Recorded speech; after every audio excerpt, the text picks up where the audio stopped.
He, I got snatched a little bit. I'm back. I'm back. I'm so back. I'm back. I'm back. I'm back. I'm back. I'm back. Okay. I accidentally Alt F4'd, not the game, but OBS.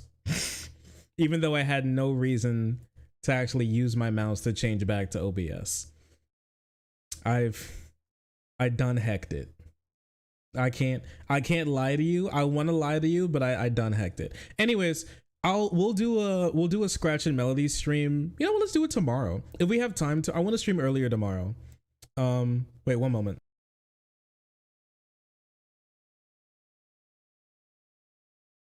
Yeah, we'll do a scratch. I'm gonna stream earlier tomorrow, and we're gonna do a scratching. We'll get to hang out and do some scratch and melody. What do you all think? And then I can replay the whole game again, and then you can see all of the songs if you want to. So you know, cream cheese icing and the Nami fight, and you even get to hear Stir and Mix.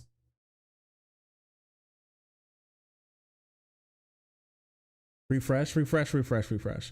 What happened? I accidentally Alt F4'd Discord.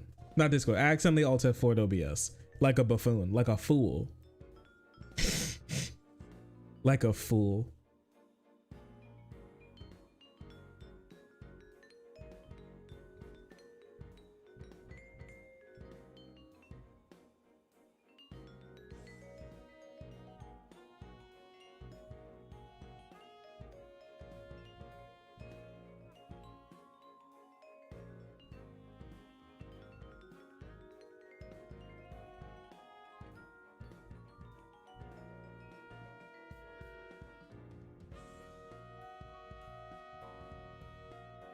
Shark, what's your Twitch recap? I forgot that was a thing. I don't know. I was actually watching way more YouTube than Twitch this year. Let's see. Well played.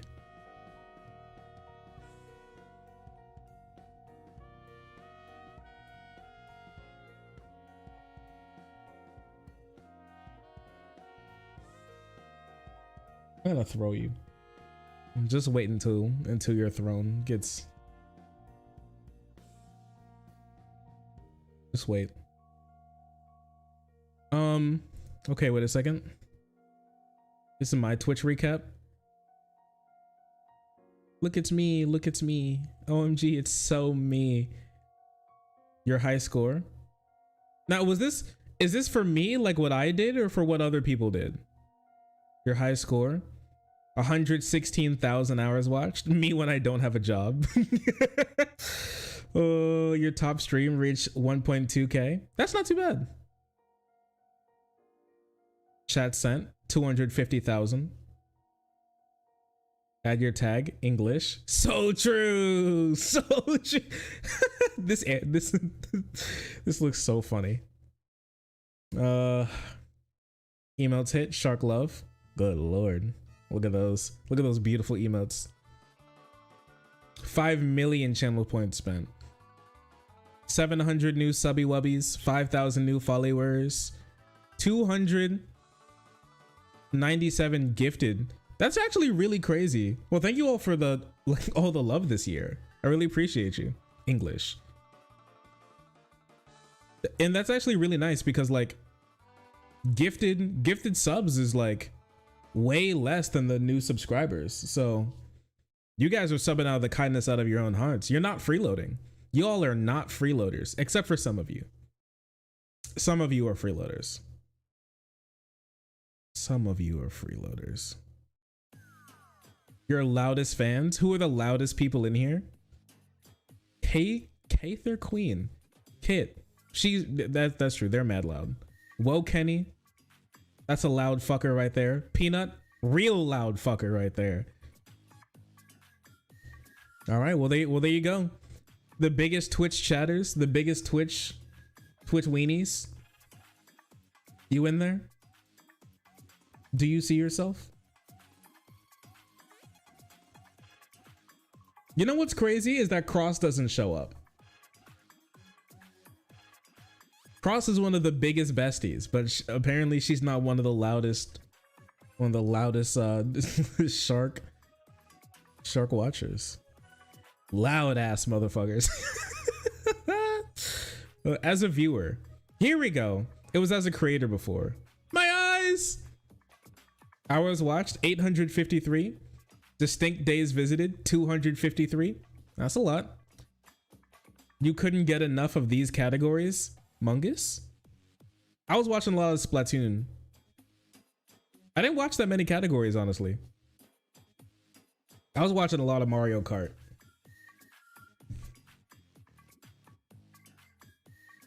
A little bit of Mungus. 920 chat sent. You spread the love. 1 gifted sub. Hell yeah. Bonus achievements. Top Twitcher. Category champion. Chatty chatter. I think Kingmaker. That is true. It is true. The one person that got that. I think this is in Miss Allison's chat. Cause I like to bug Miss Allison whenever she streams. I love to like bother people there. And so I think like most of these chats is me like stinking up Miss Allison's chat. Honestly. Chat badge unlocked. Let's watch Mr. Chaos. Well, now you get to see what I actually watch in what I actually do in my spare time. This is crazy. They got receipts on me. Oh hey, Allie the Fern. I told you I like bug Allie constantly.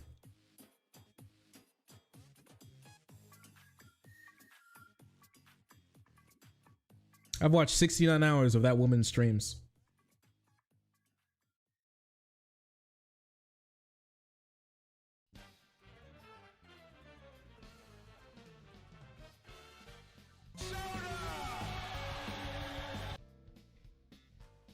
Honestly, that's pretty crazy. Chilled, edged out, Northern. With 1 extra hour watched this year. I think it's because Northern Lion's been playing this year. Northern Lion's been playing a lot of games I want to play, so I haven't been watching them because I don't want them spoiled.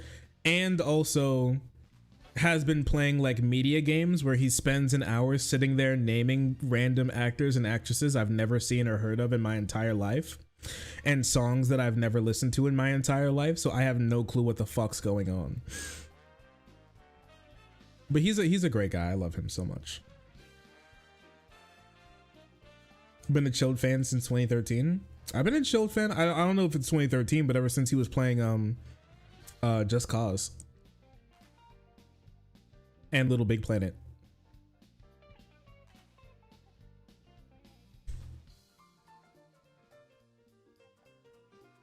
You think you'd like this clip? Thank you. Thanks for playing. Thank you. Thank you. Thank you for this. Thank you for this. Thank you. Oh, there you go.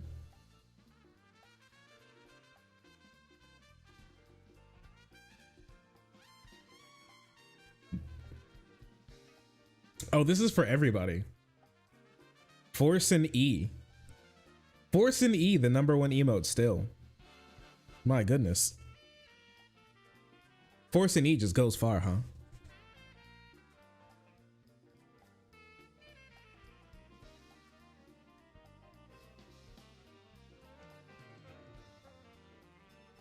All right, well, there you go. That's my shit. That's my shit. What can I say?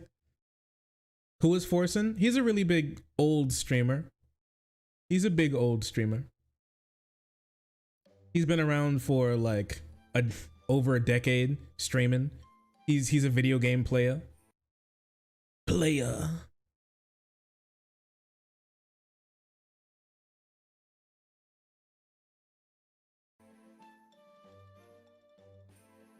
Another year, another bag.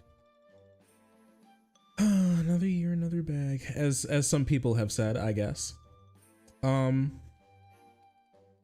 Okay, can we talk a little bit about what's going on with conservatives and the hub?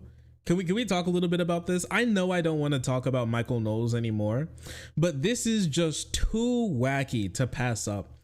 I don't know if like the the trans delusion that's been going on, sweeping the nation amongst conservatives, is starting to die off or anything, or they see the writing on the wall that this can't keep continuing on with them making money out of it. But like, they've translated all of this into something incredibly weird, and I'm just gonna play a little bit of it for you, and then you'll just figure out what he's talking about in due time. I promise. A breaking news story. Whoops. This is a breaking news story. Breaking news. I'm really pleased that we were able to get this story, and we did not do the investigation. This investigation was undertaken by a wonderful news group. This would be Sound Investigations. I am joined here by one of the journalists, Arden Young. Arden, thank you for coming on the show. Thank you so much for having me, Michael. So, Arden, before we get into how you cut her off immediately, what it all means, I want to just show people some clips of what you've uncovered, because some of us have suspected that PornHub and its parent company, formerly called MindGeek, now it's called ALO. They have to keep changing the name because they're an evil company and they don't want to have to face the music. Some of us have suspected that they've been up to these kinds of activities for a while. Here it is in their own words. Let's say you're 12 years old, you're still figuring out your sexuality, maybe even your gender. Wouldn't it be helpful to see not a... Wait a second. Wait. Top Pornhub staff admits to inserting gay and trans themes into mainstream porn to convert straight men. Now that's a bold claim. Let's see how they have to back this up. All right. This is not about the initial claim, but sure, let's see what they did. He admitted to have to face the music. 12 years old, you're still figuring out your sexuality, maybe even your gender. Wouldn't it be helpful to see not a celebration, but just like maybe a normalization of something that you think is what you want, you know? Probably helps a lot. Let's say I was 12 and I saw like trans angels, I saw all these different sites. It would help me figure out what I do like and what I don't like. I need to try to push stuff that's less accepted. Like putting a trans male or a trans female in a scene, you wouldn't get that on a normal mainstream site. So test it out. See if you get a bigger audience with it. See if you can convert somebody, right? Like maybe somebody who's never looked for anything like that might find it interesting and click on it. Same thing for bi stuff, same thing for gay. That's another senior scriptwriter at MindGeek, now called ALO, but we all know it. Okay, but like, I'm not gonna lie to you. I thought it was going to be way worse than what they showed. I thought it was going to be way worse than what I actually heard. I thought he was like, we're trying to traffic as many children to the site as possible. Oh, okay. This is way different than what they were when what he tried to show this as. So let's go back again. Let's say you're 12. You're figuring stuff out, your sexuality, maybe your gender. Wouldn't you think it'd be helpful? Not a celebration, but maybe a normalization of something that you think is what you want. Probably helps a lot. So yeah, if you're a kid, like, this is just representation in media that he's just talking about. Yeah, representation in media is good. Sure. Let's say I was 12 and I saw like trans angels. I don't know if trans angels is porn. I guess let's figure it out. I'm gonna intermission just in case. Let's type in trans angels. Trans angels and bareback anal blowjob. Come see the sexiest T-girls and XXX trans porn videos. Watch trans angels exclusive videos and pictures of the hottest sex action. Oh man, sex action? That's crazy. What the fuck?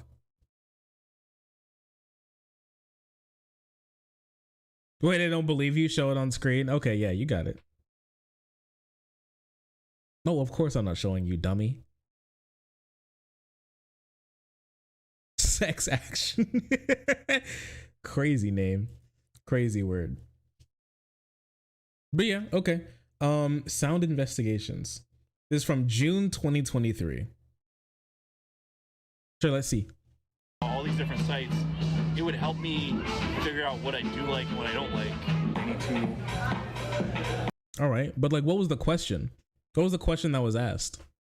Because here's the thing, okay? I don't think it's good that like kids are able to access like adult media. That's typically not good for them.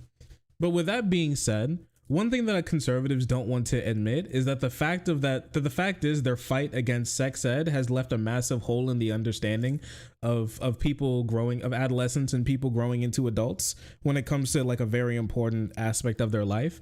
And people do, and it's been shown through studies that when people aren't given proper sex ed, people look to porn to be able to fill up that void. And so that's simply true. Understanding that aspect of the world is not like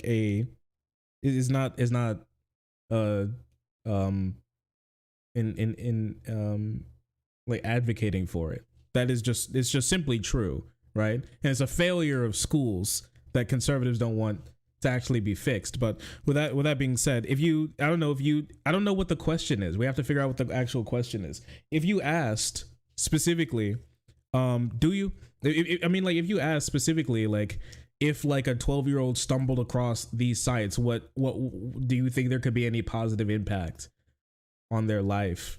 And if it's just like representation in media, then I mean, I guess.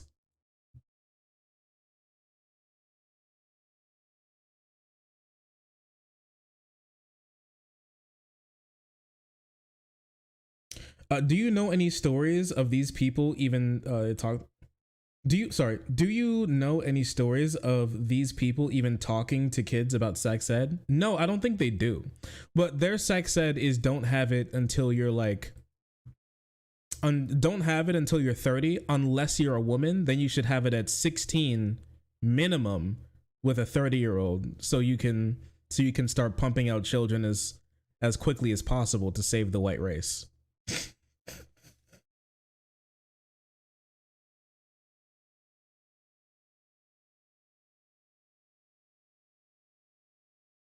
Gotta have that full quiver and whatnot. Okay. Do you get wiggly when you sleep? Wiggly when I'm sleepy? No. My ass lays there when I'm sleepy. They want medieval marriages? What Michael knows he wants worse than medieval marriages. Try to push stuff that's less accepted, like putting a trans male or a trans female in a scene. You wouldn't get that on a normal mainstream site. So test it out. See if you get a bigger audience with it. See if you can convert somebody, right? Like maybe somebody who's never looked for anything like that might find it interesting and click on it. Same thing for bi stuff. Same thing for gay. Yeah, I don't know. That's just not crazy. I don't know if this question is even related to the other questions. They just cut it up, and that's just like, I don't know, just like having people watch videos on their site is their product. So yeah, they would put different products in there to see if people like it. That's how that works. It's another senior scriptwriter at. But apparently to them, but to conservatives, this is trying to make conservatives gay with porn by showing them gay porn. All right.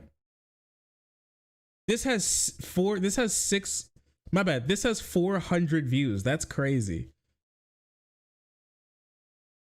These have 400 views.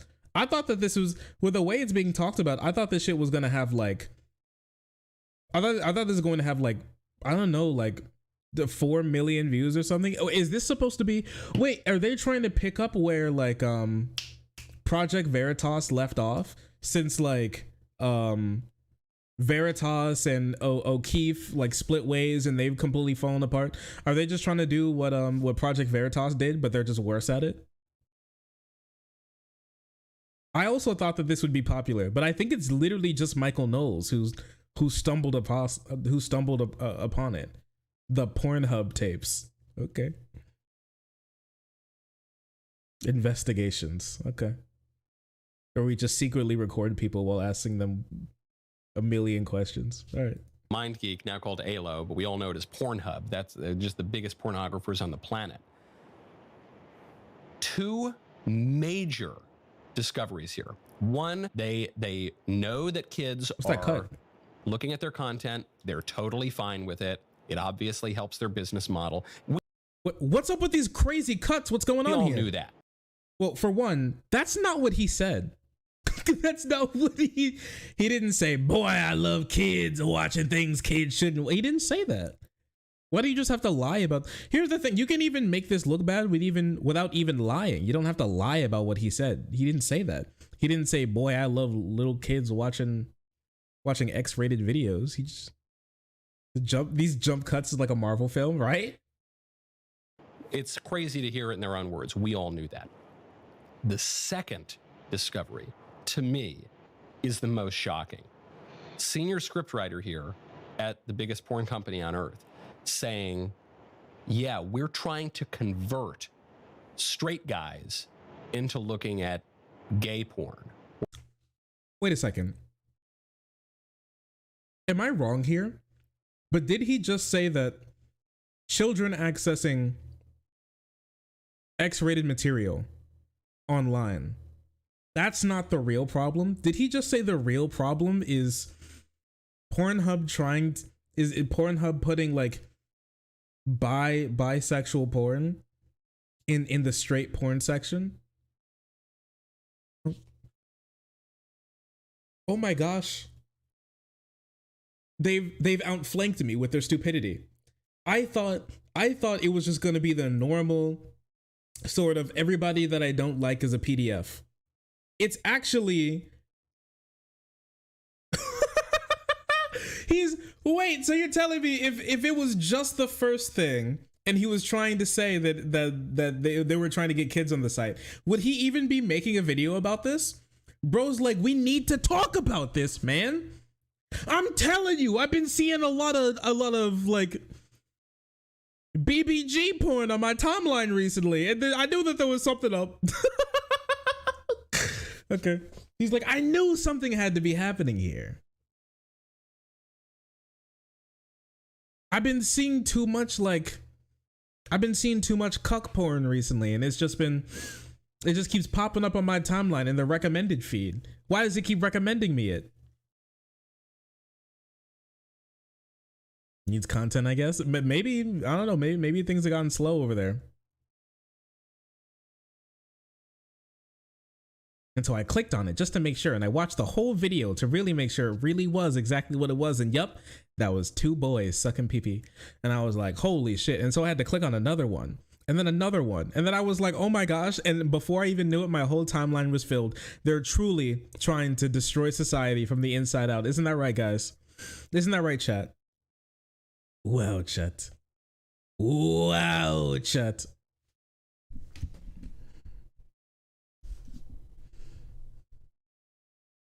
You want to be Tucker so bad. Yeah, he wants to talk about hypno. He wants to talk about sissy hypno porn so bad. Or trans porn. We're always trying to push the boundaries. We're not even just serving the market that already exists for porn. We're trying to create new markets by creating new desires in people that they do not previously have, that are certainly out of the mainstream, that are considered more deviant, and we're going to slip that content into the porn to expand the palette, I suppose, of the customer. Bro is actually, he's tweaking. Yo, he's tweaking about the idea of just like a bi scene showing up on in the straight porn section. Like, bro, it's okay. You'll literally be fine. He's going crazy. Look at his face, man. He can't believe this. He's like, listen.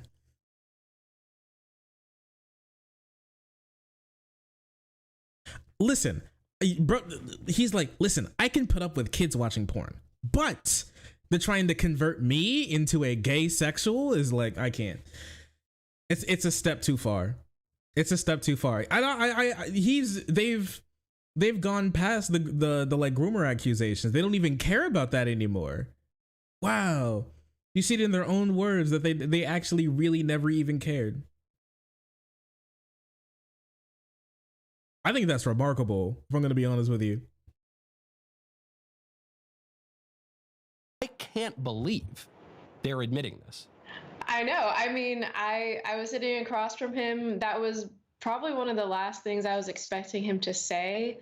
I my instincts were to just ask him about the kinds of things they were marketing to people, because I knew he does primarily work on gay and trans pornography sites. That's mainly what he writes. And he was very, very open. He was very matter of fact. And in fact, he, like you saw, he even viewed kids viewing porn as a positive thing. So you're conducting this interview. This guy obviously has no idea what's going on. But you'd think if you were working, and porn is written. Yeah, he's the prompt writer. Pornhub has actually switched to all AI generated porn, and so yeah, he's actually the prompt writer for all for every single porn scene. So he spends time. He's the master gooner about. He's the master gooner behind actually everything that goes on Pornhub. I think it's crazy. I think it's crazy. He does everything.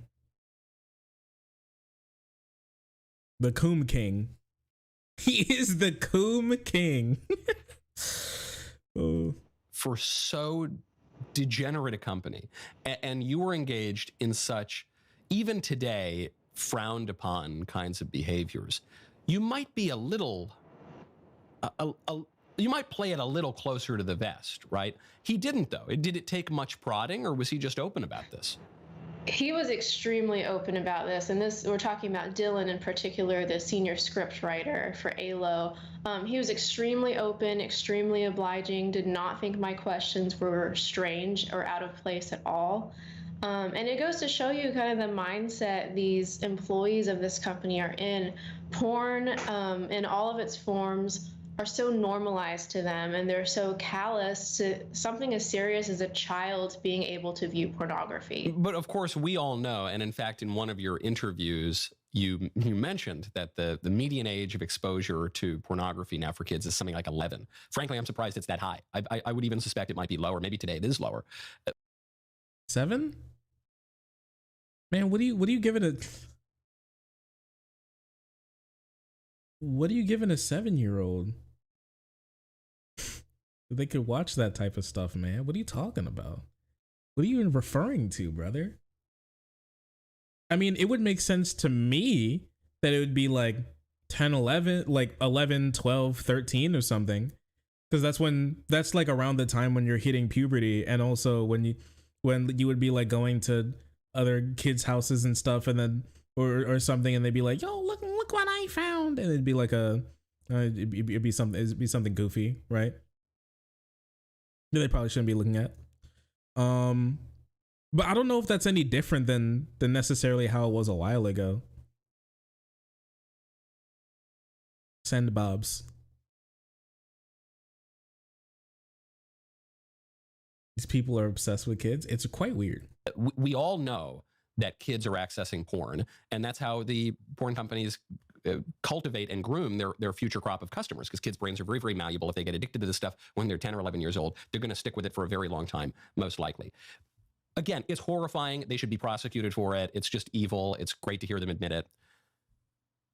The thing that is so shocking to me, I guess, is that we have been told for my entire life by the left, by the pro-pornography people, by the sexual revolutionaries, that sexual desire is innate and immutable. It's an orientation. Nobody. This is so crazy to me, because this is so interesting, because she wants to be on they're trying to get kids to watch all the pornog. And then he's like, yeah, that's cool and everything. They're trying to make us gay. Yeah, yes, Mr. Michael. But like, and like the whole thing with the kids, and they're so open to, yeah. They're trying to make us gay. He keeps doubling down on this is the part that's so shocking. He's like the the kids thing is great. They're trying to make us gay. Like, brother, chill. They can't no, I'm sorry. They still can't make you gay. They still can't make you gay. He actually doesn't care. He genuinely doesn't. It reminds me of that time when that like Groiper bitch was groomed by Nick Fuentes into is being his like bottom bitch in his basement, editing videos for him. But then he realized that the Fuentes was grooming him to probably have like gay cat boy booty sex with him, and then he was like, oh no, my leader's actually gay, and then he left. And then he talked about how he was abused and everything, and Fuentes was like looking through his room to see if he could find cum chips to eat around his like around his bed before he was able to get it out of the house. And he went to go tell other like Groiper adjacent people and alt-right fasci types, but they literally didn't care about like his alleged abuse that he suffered at the hands of Fuentes. He was like trying to beg them to pay attention when they were just cackling about the idea of Fuentes possibly liking Euphoria. He was like, and then he beat me, and then he walked into my room drunk and beat me with a studded belt in the back of the neck. He then whipped me with an extension cable for a video being 10 minutes late. And he was like, yeah, that's cool. So what scene specifically did he like in Euphoria? Like, this is crazy to me, honestly. And no, them serving you something and you, I don't know if this is the case, then does Michael Knowles think that he's putting him, if this is the case where like watching this stuff could put you in danger, does Michael Knowles actually believe that he's putting himself in harm's way, like he's close to being corrupted while doing his job, while looking at trans and gay people all day? Like the fact that they're looking at like trans and gay people makes him more likely to be trans or trans gay or something. Like he's like the forefront. He's the guard against against becoming his audience becoming super duper gay. Is that how that works?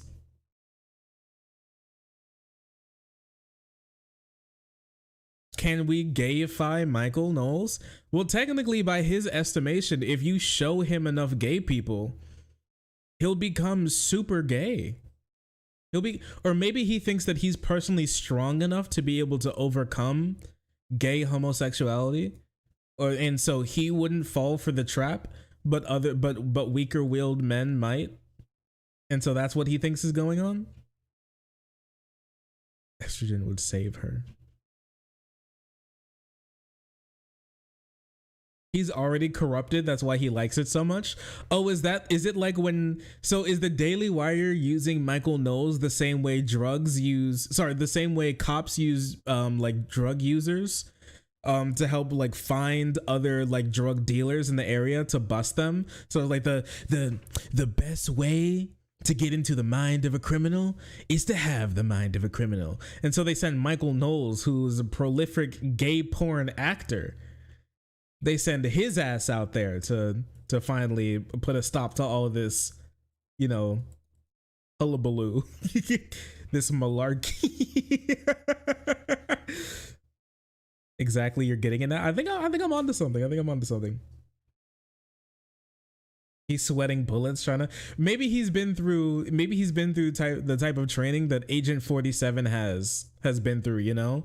Like he's been through torture training, the same his version of torture training, where he goes right, and then he's like, you know what, I can do this, and he's been spending time recently, like trying to be able to. He's been spending time trying to be able to withstand the homosexuality. It's alluring pull. So now he's become immune the same way I've become immune to all torture with the torture mat.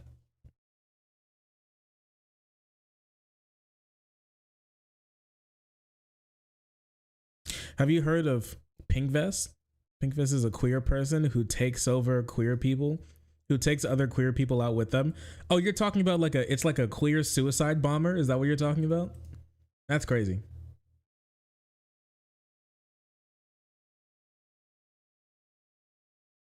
When I was 11, I Googled she-male because I didn't know what they meant.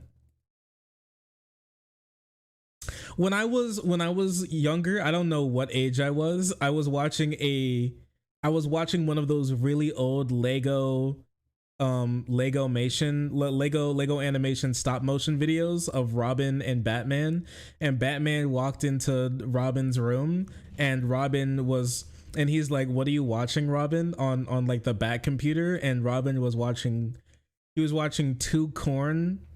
He said he was watching corn, and it was like two corn cobs rubbing up against each other. And I was like, damn, that's crazy. And I was like, corn, boob, naked, boob with no clothes, pretty woman, no clothes, boob.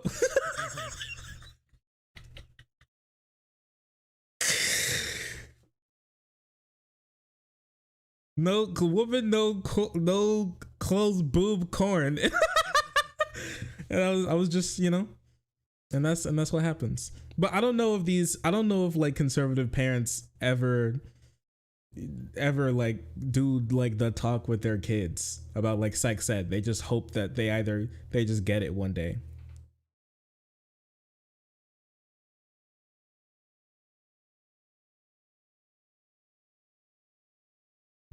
Got some hot corn. Are you winning, Robin? Yeah, so that's what happened to me. Becomes gay, bisexual, trans. It's not you. You're born that way. And how dare you suggest?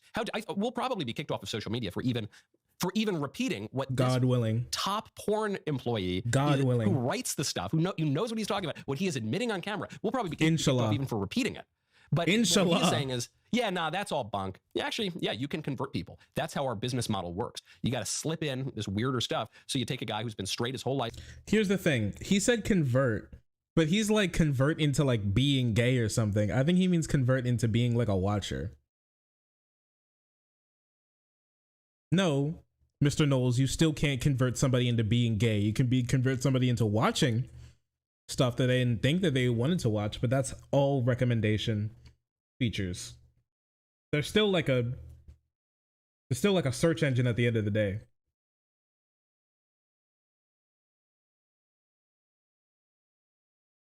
He's so mad. I'm telling you, he doesn't even actually care about like because I thought I was going to have to look into the whole like 12-year-old question thing. Bro doesn't even care. He only cares about the idea of that he's been vindicated. He wants to toot his own horn about being vindicated, about you being put through straight and cis conversion therapy by Pornhub, giving you the option of watching watching two boys slam their sausages against each other. Like, I don't know, man. I'm just saying that you probably just weren't straight if you look at something gay and go, gay, I need me some of that. I'm just gonna be honest with you. I'm just gonna be honest. You probably weren't super straight. Oh, maybe you were, and then at the end you're like, you know what? This wasn't for me. It's like you try really hard to like something your friend likes, but then you realize that at the end, no amount of you attempting to like it, your brain is just not wired for you to enjoy it, and so you just you leave, and then you just go on with the rest of your life. OMG, a gay guy, help, I've been converted, help me. Who's never entertained any other kind of thought, and then you try to get him. Well, actually, you went even in greater depth with him. Let's play that clip. The thing is like when you write for like Sean Cody, which is like primarily gay targeted, when you write for Trans Angels, which is trans female presenting targeted, you also try to see how much you can take of that and bring it to mainstream vanilla content, right? Because like Brazzers. I'm so sorry. I wasn't even paying attention to what was actually happening. I was actually just shocked by the music going on. I'm sorry. The thing is like when you write for like Sean Cody, which is like primarily gay targeted, when you write for Trans Angels, which is trans female presenting targeted, you also try to see how much you can take of that and bring it to mainstream vanilla content, right? Because like Brazzers and Reality Kings is predominantly for straight men, but you try to like push the envelope as much as you can. Be like, okay, can I hint at like bi content here? Can I like talk more about like what if we brought a trans talent onto the site? And you kind of like take those risks to try and broaden it a little bit more, even though you know that you have a site dedicated to that, right? Like you're always trying to push it a little further. Because the thing about Trans Angels, which is a site, it's female presenting trans women, and like they sell that to straight men. Like that's the demographic. There it is. They are. Wait. It's female presenting trans women, and like they sell that to straight men. Like that's the demographic. There it is. They are. They're trying to trans the straight guys. I mean,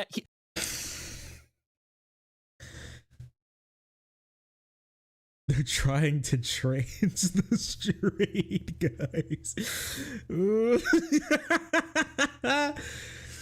No, buddy. I mean, the broadest thing that you could ever possibly bring to this is them having like a trans girlfriend and not trying to get them to have a trans girlfriend, not make them trans. Like what if this was the case, Michael?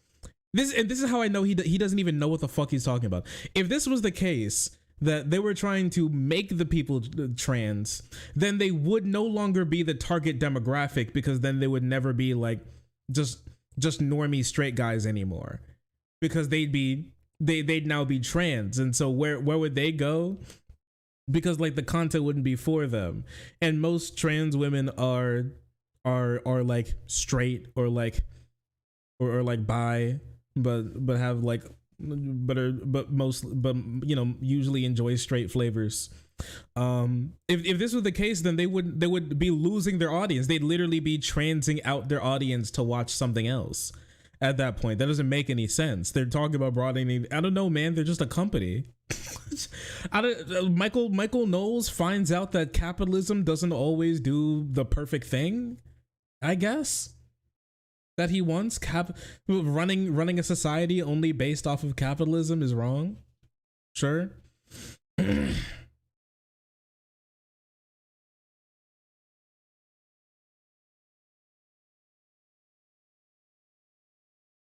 Trans people are a contagion hazard. Is that why they're trying to pass laws against gay and trans people going places? Because Michael knows. You think? Okay. I've got an idea to finally get conservatives to wear masks. You can't always tell if somebody that you're around is gay.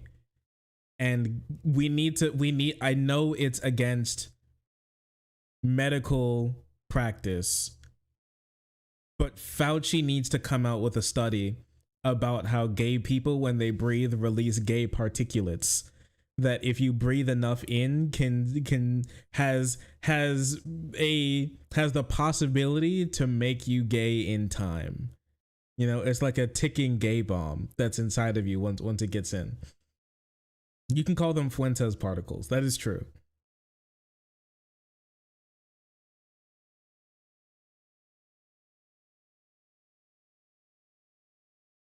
The gay people sneeze, they spread their gay particles. And the craziest thing about it is that when it's actually like ramped up with trans people, it's actually 17 times more contagious than the gay particles. That's why we've been seeing such a high rise in people identifying with trans identities, because the trans particulates are just so much more contagious. I think this is what we actually need to do to finally get them to wear masks. I think this could finally do it. This may finally be it.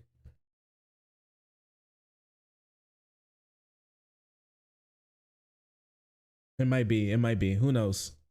That's not my words. Hey, social media companies, don't take me off for saying that.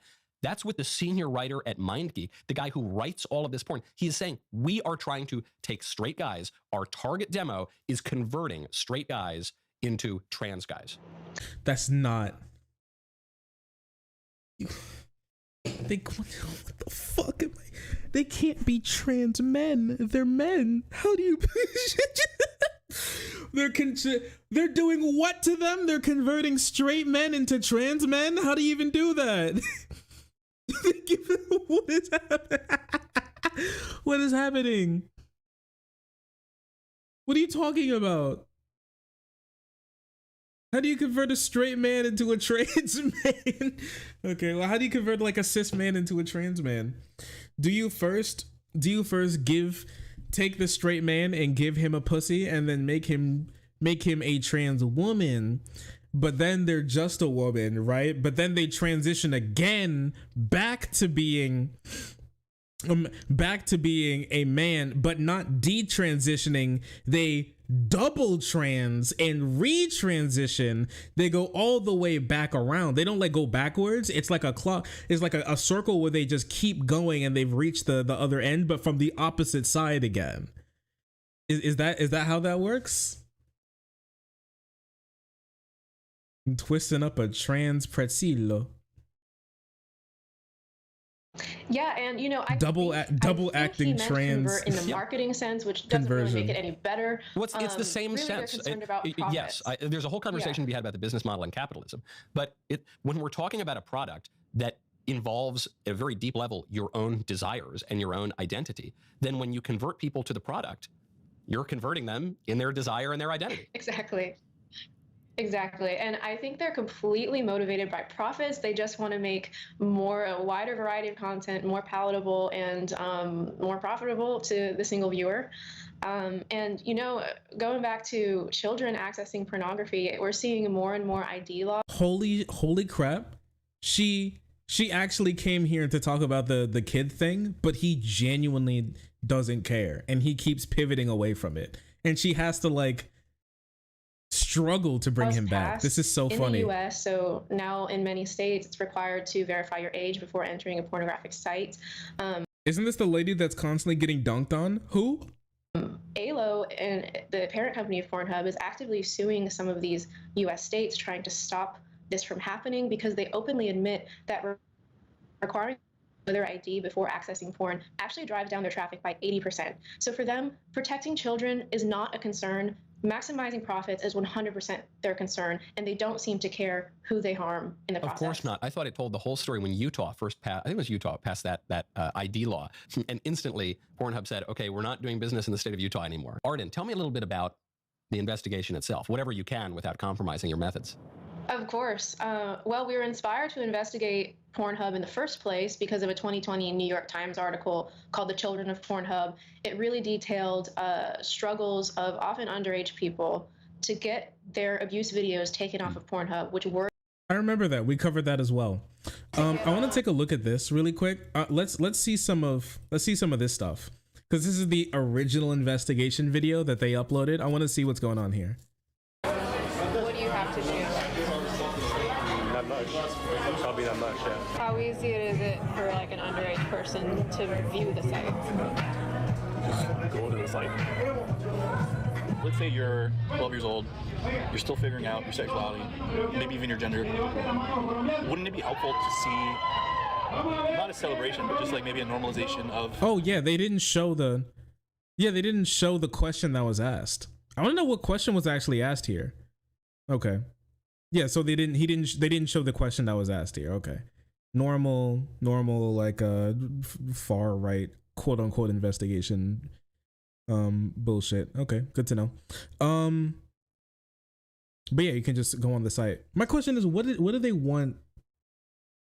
What do they want to happen? Like how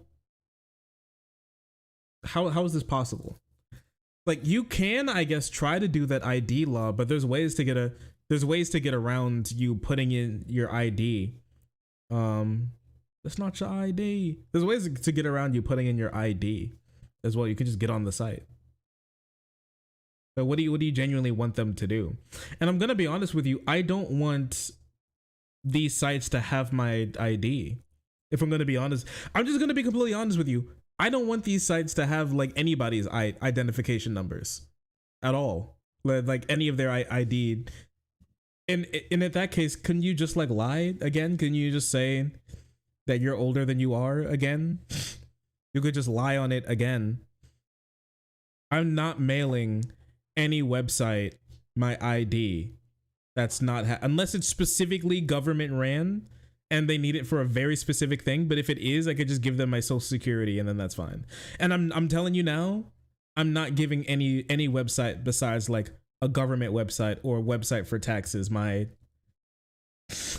my social security number. That's not happening.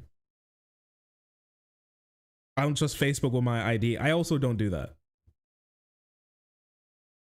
Something that you think is what you want, you know, probably helps a lot. Let's say I was 12.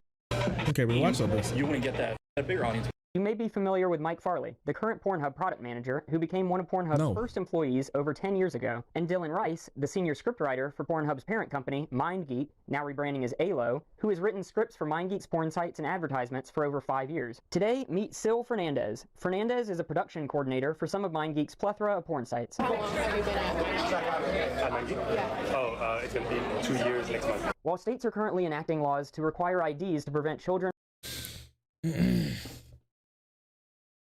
Pornhub has pulled out of multiple states rather than comply with age verification laws.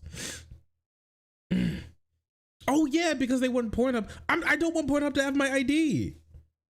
I don't want them to have my ID. I'm telling you.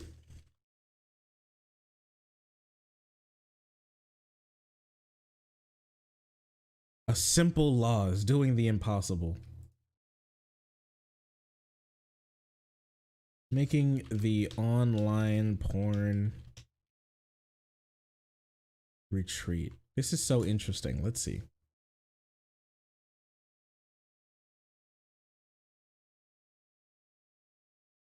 Here we go. This political article.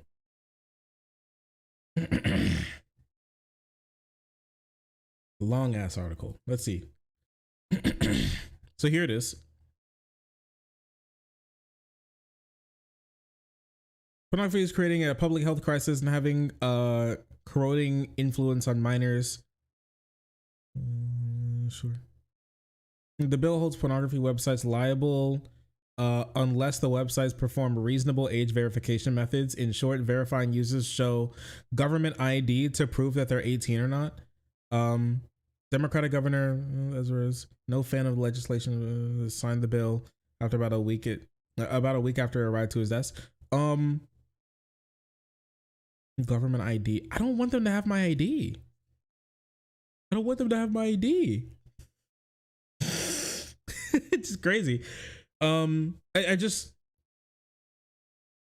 like mail them and like here's the thing is that they make these type of laws, but how in the world do you actually comply with it? Like, do you have a system where you just check everybody's ID like individually?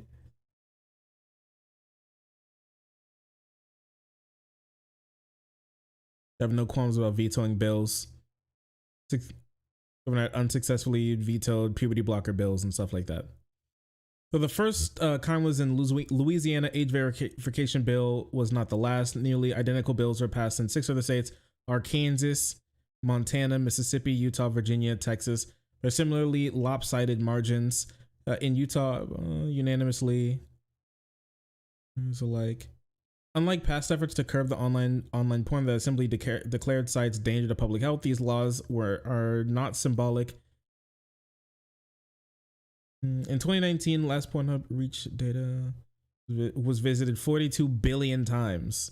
That's a lot of times. Lawsuits have been filed by the Porn Industries Trade Association, Free Speech Coalition, against Utah and Louisiana. But in the meantime, porn companies have had no choice but to comply with the laws. According to Ethical Capital Partners, the private equity companies that owns Pornhub, traffic in Louisiana has dropped 80%. There's still 20%. They still have 20% that can access the site. In the other 3 states where the laws have been in effect for months, Utah, Mississippi, and Virginia, Pornhub did something even more unprecedented. They simply stopped operating. Users in these states attempt to visit the site are greeted with a safe for work video of Charlie DeVille, porn star, clothed, explaining the site's decision to pull out of the state. The video instructs many angry porn users to call their legislators. Does not dim the joy of lawmakers, according to Bill. Many of the colleagues celebrating the improbable and unexpected retreat of the pornography behemoth. And other colleagues said they think it's hilarious. They have been high-fiving each other in boyish triumph. These bills don't originate the pack, and conservatives think their actually origin, ironically, is from the Howard Stern show.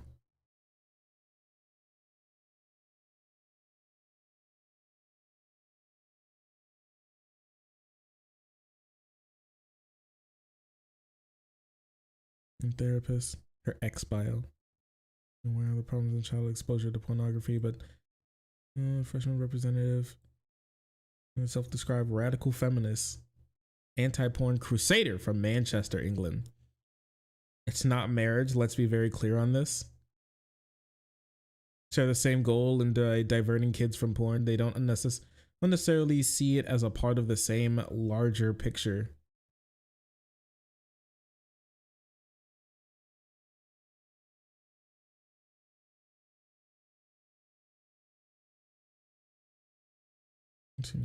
Child exposure to pornography. Of Gen Z, Louisiana. This impact brain development. With some staffer. Sense of humor.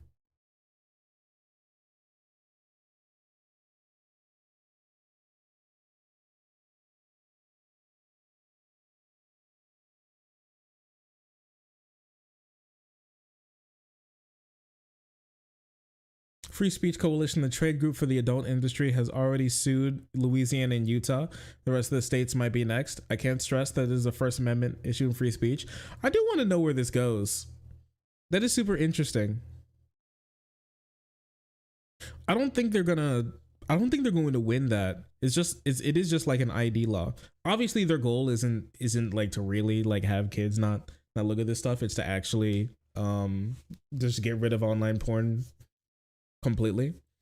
But I'm not sure if it's even possible for them to actually sue this successfully to a point where they don't have to verify IDs. Well, maybe, I don't know. It just depends on how difficult that is.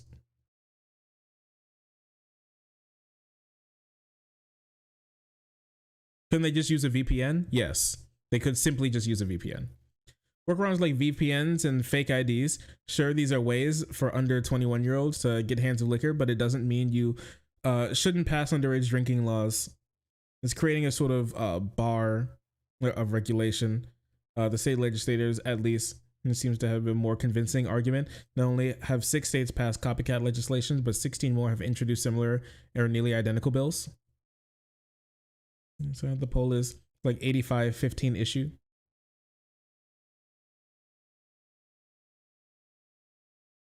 While state legislators have a public seem to support, the laws do face at least one powerful, experienced enemy, the ACLU. Oh no! Oh good lord, the ACLU. They got a lot of money. They're huge, which has so far said nothing publicly about these laws. And some of these laws are obviously unconstitutional. She believes that the Supreme Court rulings in Reno versus ACLU in 1997 and Ashcroft versus ACLU in 2002 to 2004 have made it very clear that that what adults can access can't be diminished to the level of what's appropriate in a sandbox for kids. The idea that these laws will burden adults' access to speech that is protected, they have every right to engage in access with. Even laws that mandate age verification. Oh no, the ACLU is like, wait, the ACLU is like, actually we've already won this and we could sue you at any time. So though the ACLU and $100 billion porn industry are against these laws, they seem to be largely alone in that position. You good? All right. Around 54 million Americans will live in states where they are required to upload their identification to access pornography websites, if those pornography websites choose to operate there at all.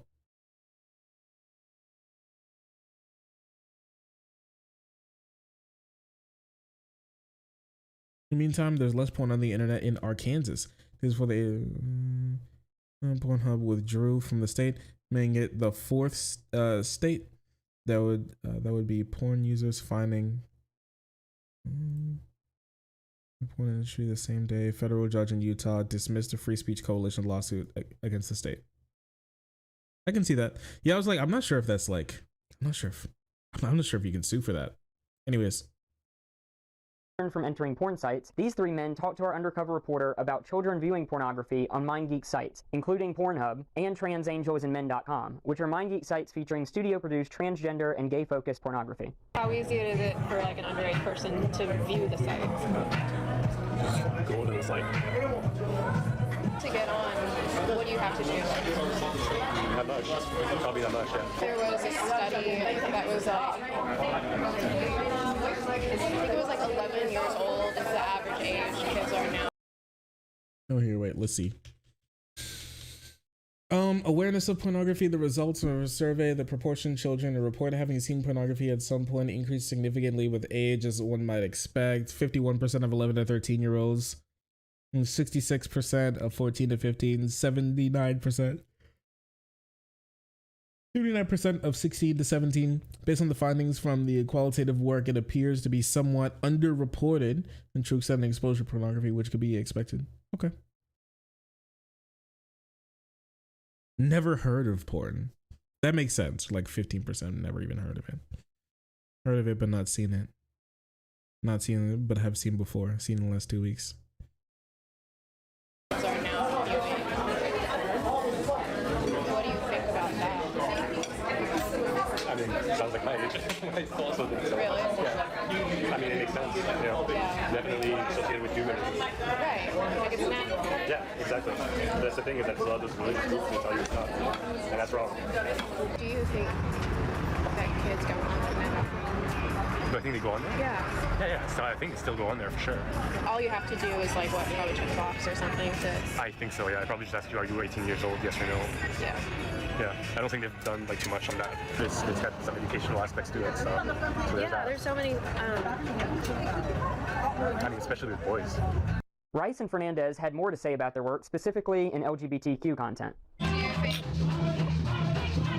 some like lonely, repressed 12-year-olds are going on trans angels and? Yeah, I think so. I mean, like, think about it. Let's say you're 12 years old, you're still figuring out your sexuality, maybe even your gender. Wouldn't it be helpful to see, not a celebration, but just like maybe a normalization of, I mean, like, think about it. Let's say you're Trans angels. Some like lonely, repressed 12-year-olds are going on trans angels and.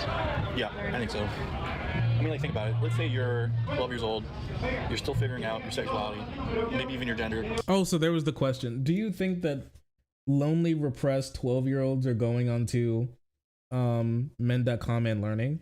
Well, that is true, yeah, but here's the thing. She didn't ask if it was specifically a good thing, or if like it's better that kids learn on a porn site than in school. Yeah, obviously they would go on and they would see some stuff and they may, quote unquote learn.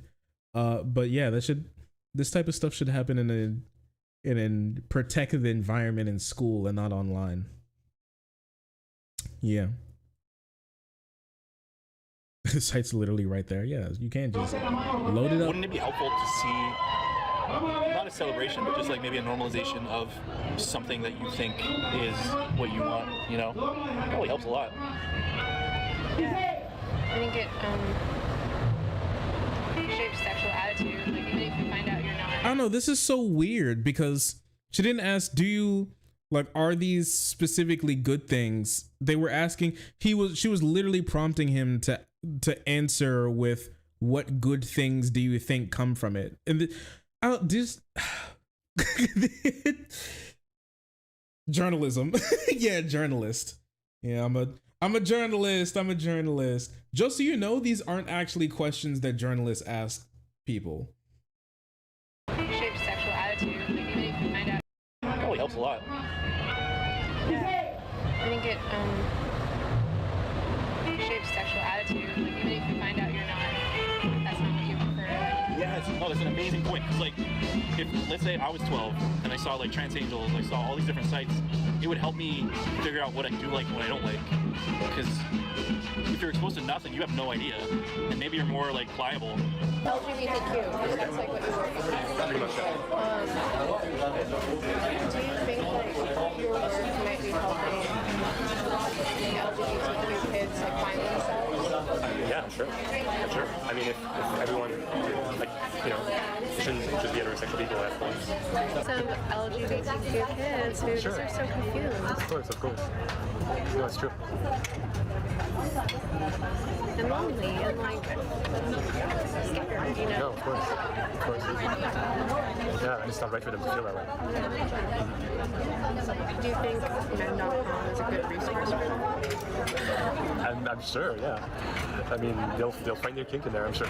The thing is like when you write for like Sean Cody, which is like primarily gay targeted, when you write for Trans Angels, which is trans female presenting targeted, you also try to see how much you can take of that and bring it to mainstream vanilla. I mean, I wouldn't say that. I wouldn't agree with him to say it was like a good resource. I mean, it should be like a very narrow sense of what you mean by good and resource, right? Obviously, once again, you just want these people to be able to figure this stuff out in protected environments in schools, you know, and that's age appropriate.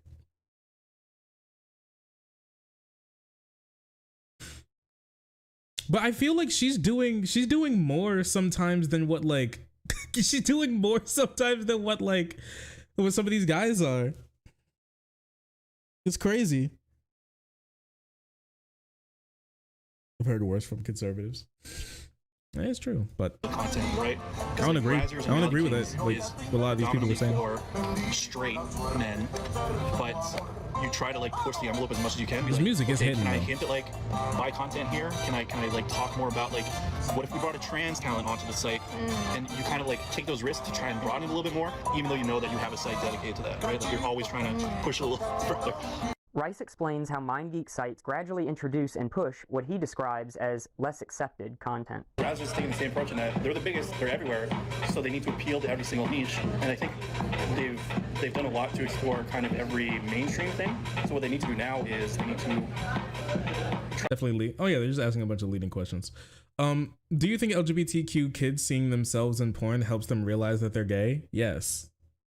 Yeah, it's just like, do you think like LGBT people seeing other LGBT people who've never thought about that, seeing other LGBT people helps them like solidify their identity? I mean, the answer is yes. But that's not even of the question of if this is like the best option for that to happen, or if there's nothing else. If there's literally nothing else, because he even like stipulated that if you've never seen literally anything, could it be like a good resource in some way? And I mean, in the narrowest possible sense, maybe. But I don't really think this is getting what they think it's getting. Try to push stuff that's less accepted, like putting a trans male or a trans female in a scene. You wouldn't get that on a normal mainstream site. Oh, and this is the forced gayness, sissy hypno porn. Convert somebody, right? Like maybe somebody who's never looked for anything like that might find it interesting and click on it.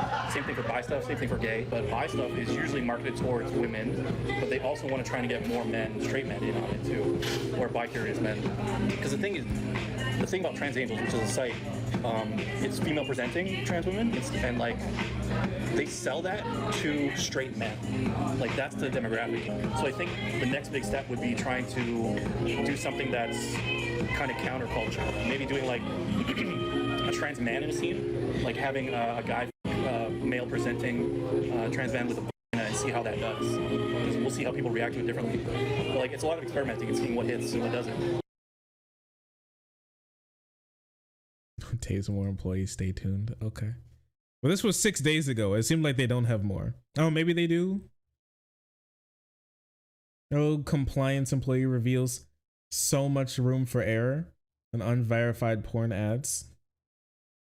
Rapist traffickers using PornHub loophole make a lot of money. Yeah, probably.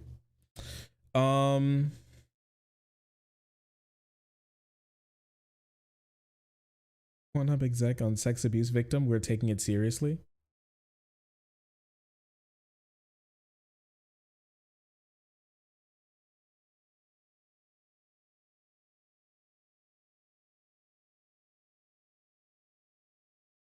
What? Why does this video have more views than this one? Still. With the one of them saying that we're trying to be better has more of them trying to paint them all as PDFs. Porn writer, ads with guys that look like 15 do the best, make a lot of money.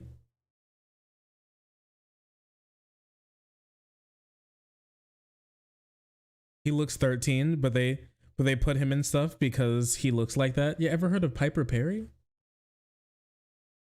Is that shit that people like? I don't know. I really feel like it's less of a problem with Pornhub and more of a problem with like our culture, but it's sure still, I guess. Revenge porn. They don't give a fuck. I really. Is there anything else to watch? Is that all they have?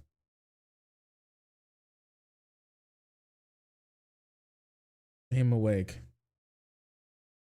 This is from a day ago. Exposing Pornhub with Arden Young, Nami Shroom. Oh my lord.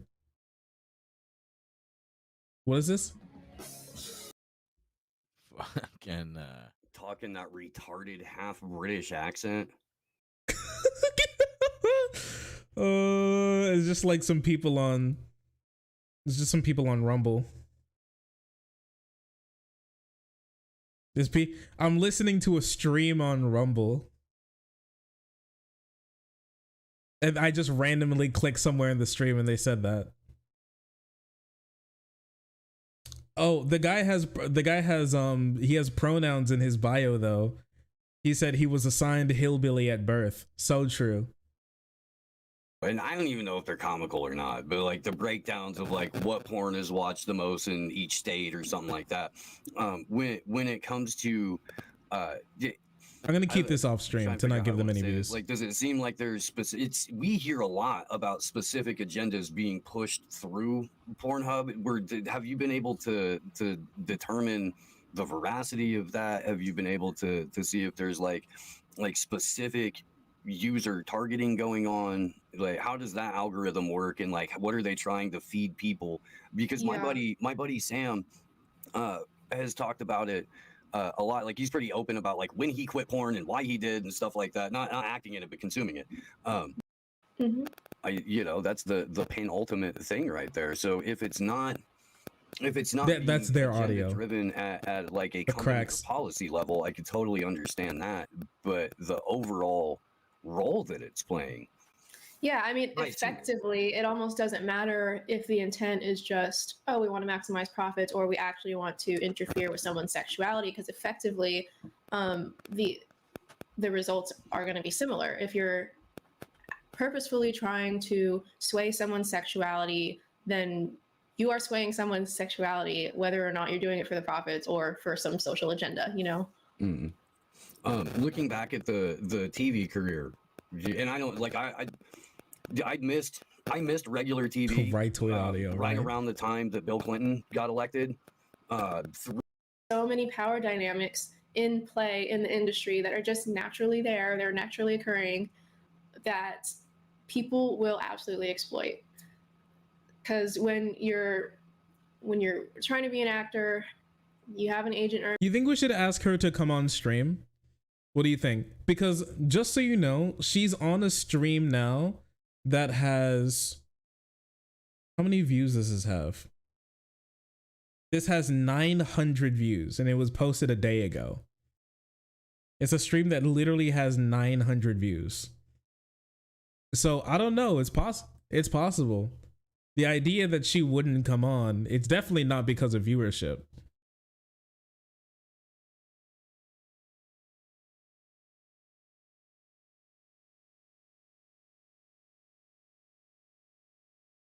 Is this over ham radio? It just might be. Don't give her any chance for clout. I'll ask real questions. I'll say that much.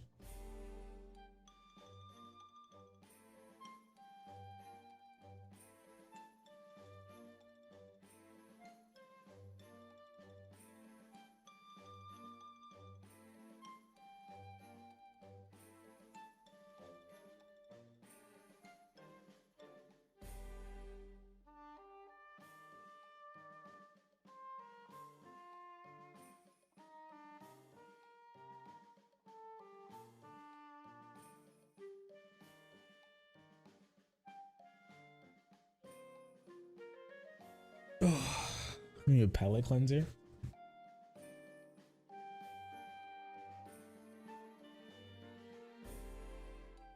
You know what? Reopen. I found her. There's one person that I know that's following her. I literally have more followers on Twitter than her. This shit's really funny.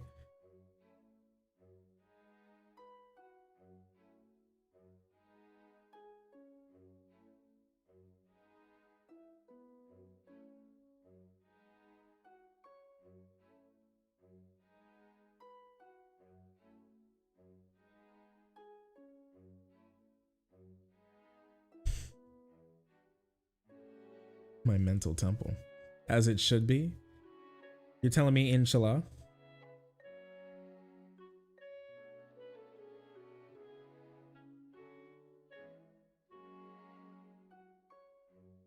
This was me on Modern Family 10 years ago. At that point in my life, I was confident I'd never pursue any career outside of Hollywood. Yo, why is it always... Bro, why is it always the failed actors and comedians? It's like always the failed actors and comedians. This is crazy to me. It's like all of them. It's more Hollywood rejects. They're all Hollywood rejects. I just think it's remarkable.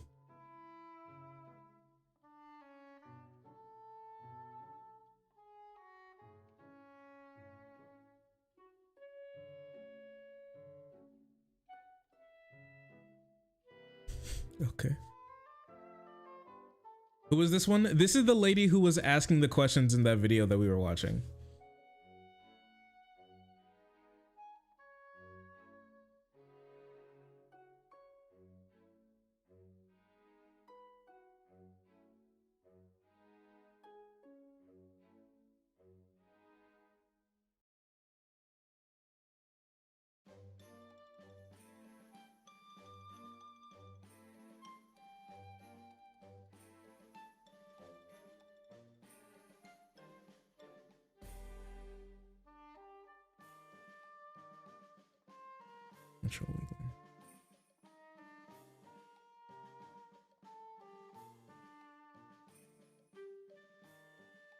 Oh, she's on OAN.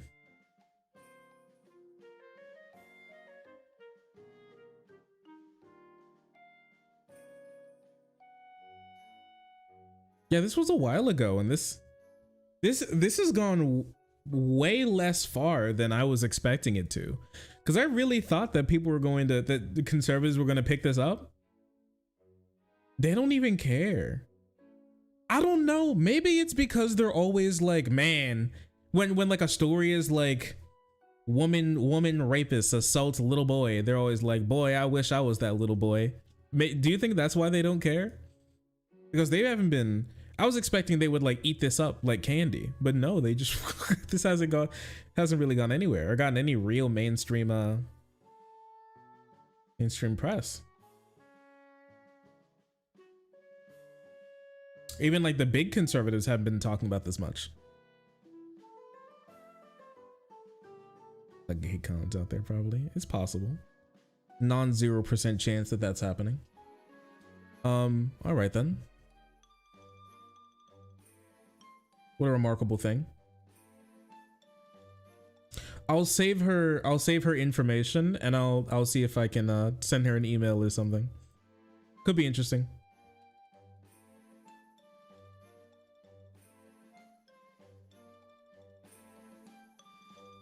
Okay. What a remarkable time to be alive. Yo, did you see that the lemonade that kills you has claimed another person? The lemonade that kills you has claimed another life.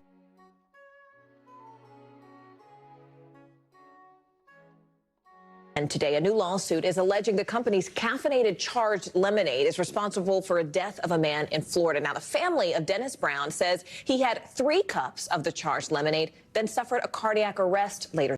I'm gonna be so real with you. Why are you drink? I don't want to be this guy, but like, why are you drinking 3 cups of the charged lemonade back to back? why are you drinking 3 cups of the caffeine lemonade back to back? Like, you know it has caffeine in it. Is it poisonous? I wouldn't say caffeine's poisonous, but caffeine is bad for you in large quantities and can kill you. Like, he OD'd on caffeine? Yeah, kinda. He got done like,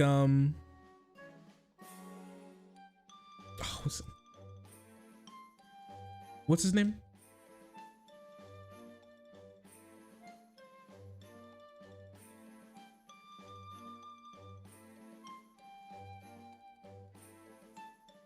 He got done like Juice WRLD, man.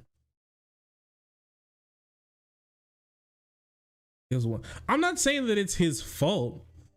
I'm just saying, what are you doing drinking 3 cups of that? I'm gonna be so real with you. If I saw somebody drinking 1 cup of it and they're like, boy, I need another, I was like, do you really? Do you? I know it tastes good, but do you really need another cup of that? Like, where are his friends? Somebody has to help him. That day. The lawsuit claims a large 30-ounce charged lemonade from Panera contains about 390 milligrams of caffeine. So just for context, you would need to drink 11 and a half cans of Coke to get an equal amount of caffeine. For more on this, I do want to bring in our NBC News legal analyst, Danny Cevallos now. Danny, look, this is the second lawsuit we're talking about. It's labeled as a health lemonade. Is it labeled as a health lemonade? Like, this will make you healthy if you drink it? Because the only label I've seen is that it has caffeine in it.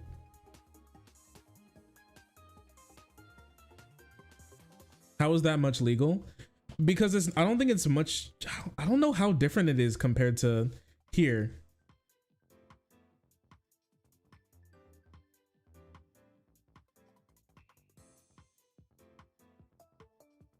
What's the comparison? Because they compare it to Cokes, and I know those have caffeine in them, but I don't think do you wait, pause. Can I get a 1 in chat if you drink Coke for its caffeine content? Do you drink sodas for the caffeine content? You go, man, I need to pick me up in the morning. I'm gonna get a Coke. You do that? Very rarely. You get a Coke as a pick me up in the morning?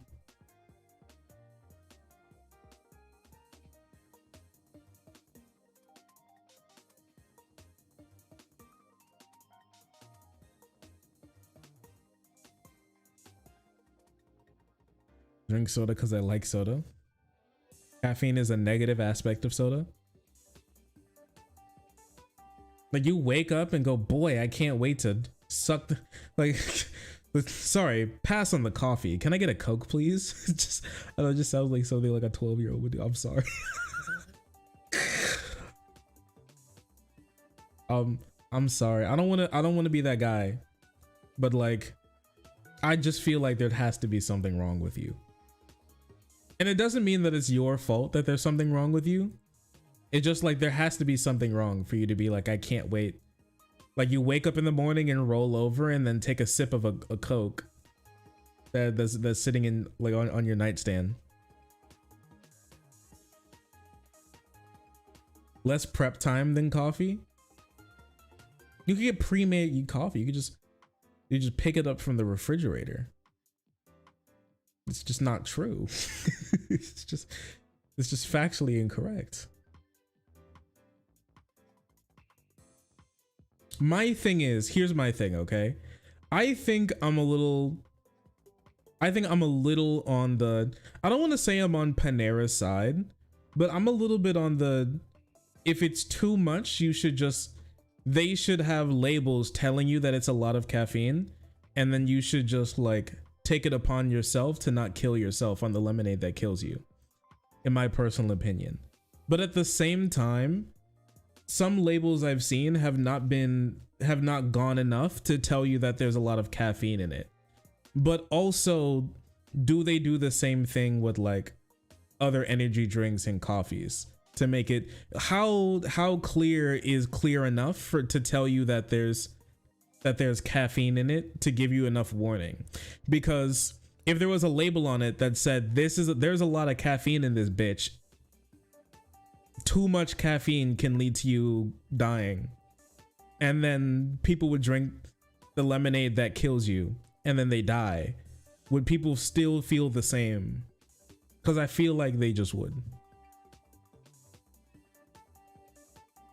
But I want to see like a comparison to know how much caffeine, how much is in this caffeine compared to other energy drinks that people would drink. Because for me, this is, in my opinion, this is labeled as like an energy drink. Yo, baby doll. Oh, oh, my bad. She's asleep. Shh, everyone.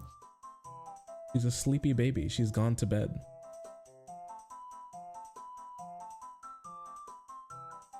Why does lemonade need so much caffeine? There is a lot of caffeine in it. And I've drunk the lemonade that kills you. I'm not gonna lie to you. I've drunk the lemonade that kills you, but I kind of drink it to go to sleep because caffeine has like a melatonin effect on me. So, I mean, it might kill me if I drink too much of it, but also I haven't tried because I just drink one deadly lemonade like a normal person. For most people, consuming some caffeine is harmless, but too much can be dangerous. Recent news coverage has raised questions about the lemonade that kills you in Panera. Lawsuit filed Monday about the lemonade that kills you says there's a lot of lemonade in the lemonade that kills you.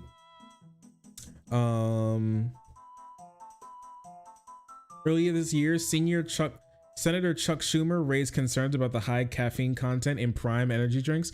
Oh yeah, I forgot that Chuck Schumer came out and was like Logan Paul and KSI need to stop they bullshit when it comes to putting too much caffeine in they bullshit, calling the FDA to investigate. Doctors also warn kids about consuming too many prime drinks because it's the can that'll kill you.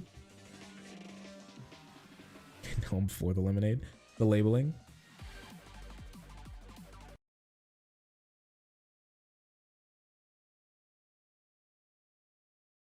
This is the labeling on the lemonade that kills you. Charged lemonade, strawberry mint lemonade, plant-based and clean, and as much caffeine as our dark roast coffee. 20 fluid ounces is 280 calories and 260 milligrams of caffeine. Here, let me see. Panera.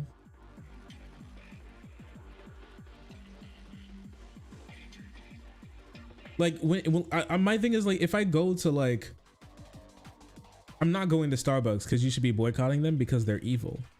But if you go to like a coffee shop or something and you ask for espresso shots, there be a point where the shop cuts you off? They're like, you're not allowed to have any more of this because it will soon become the coffee that kills you.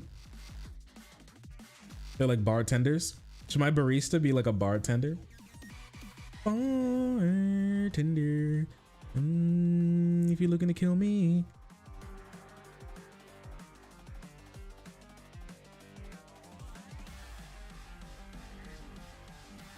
Here, let's take a look.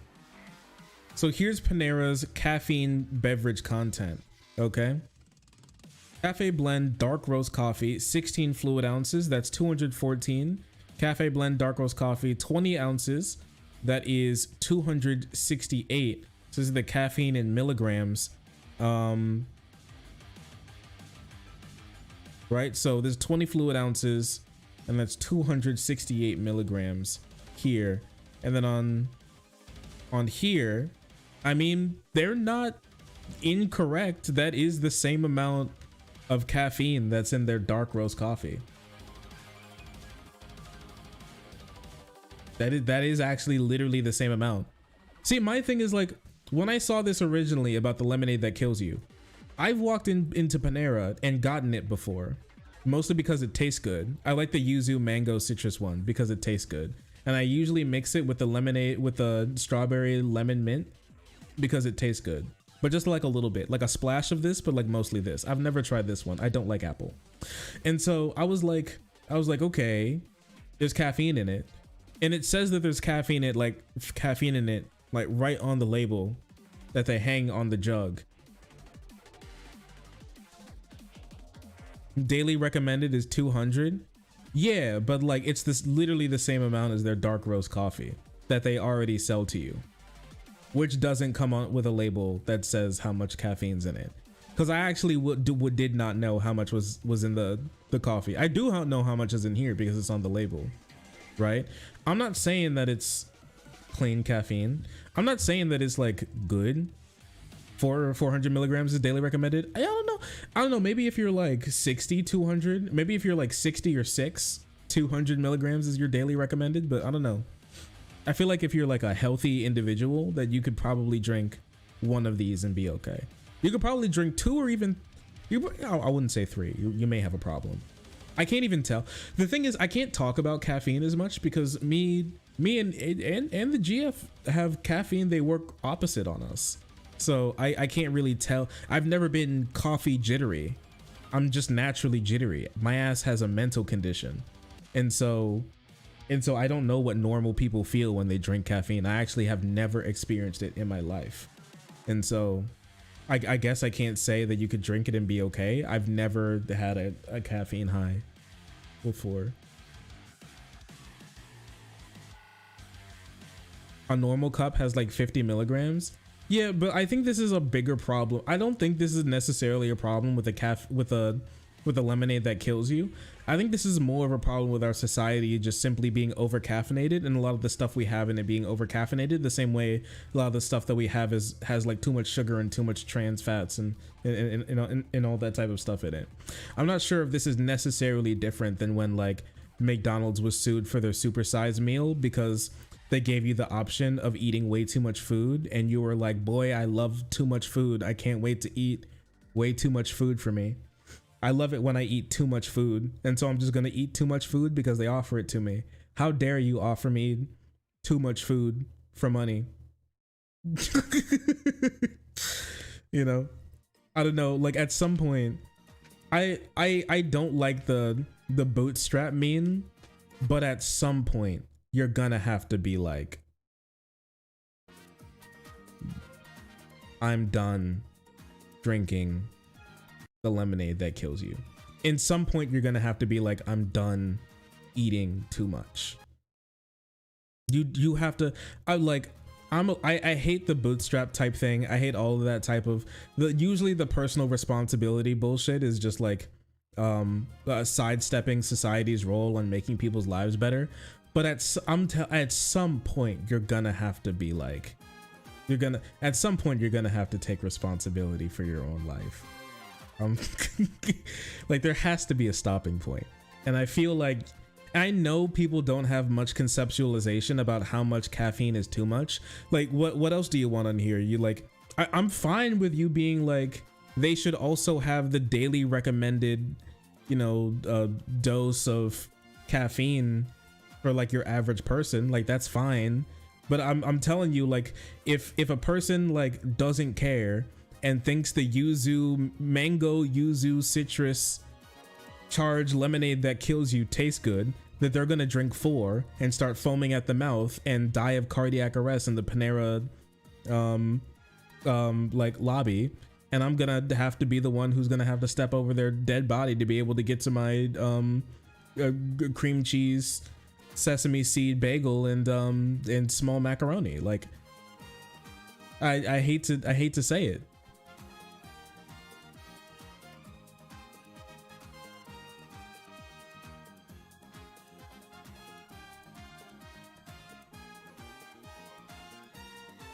Energy drink expert here. Hey bestie. The main problem with the lemonade that kills you is that a large size is twice the amount of caffeine. I can see that. Like they should offer smaller cup sizes, probably. Sure. Like the cups are too big. Like they offer you cups that are too big. Sure. Like I'm just sure. I guess they offer you cups that are too big. And one of those shitty 12-ounce health energy drinks. 16. You set up makes them seem like people can just chug them. It'd be fine if it was like a behind the counter item, like it has to be like an over the counter drug. Like you can't just Like you can't just walk up and pick it up like ibuprofen. I don't know, it just cup expert here. I really like cups, honestly. I could do a lot of things with a cup. All right, you calm yourself down. Also, nice to see you, cats. ID, please. Do you guys want to get ID'd for the lemonade that kills you? I don't know, man. I feel like we're moving closer to a British society. All right, you got a license for that lemonade. Hey, oi, hold it right there, sure. I'm gonna have to check your ID for that lemonade. Come on, cough it up.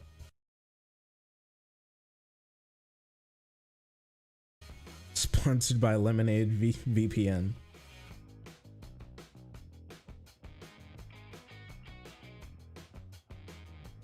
I don't know. My daily recommended is on the label. Okay, but I'll use the same argument for you. Be honest with me. When was the last time you got like food from the store or something and it says there's 4 servings in this pack?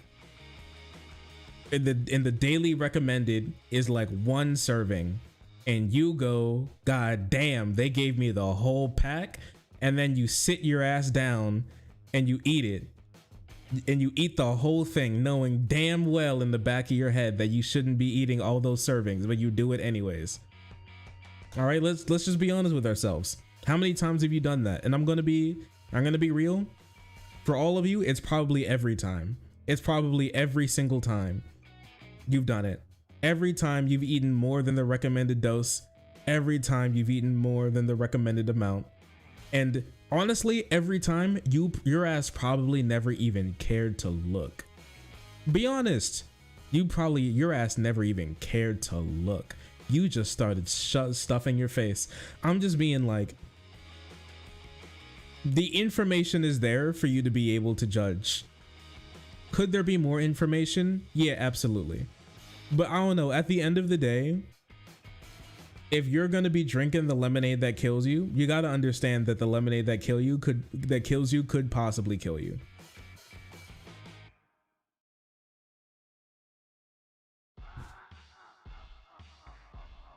Yeah, you eat till you're full. You don't eat until the package says that you've had a single serving. I low-key want to try it. I'm gonna be real with you. I've tried the lemonade that kills you. I've drunk probably 4 cups of the lemonade that kills you in my entire life. I am not dead, and it do taste good, but you should drink it in a lot of moderation because it's a lot of caffeine.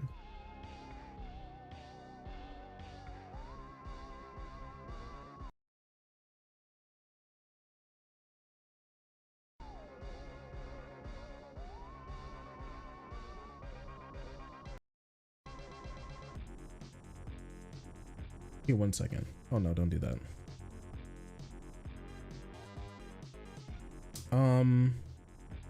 I want to go back through my history because I accidentally closed the page that I was looking at to be able to figure out how much caffeine is in the lemonade that kills you.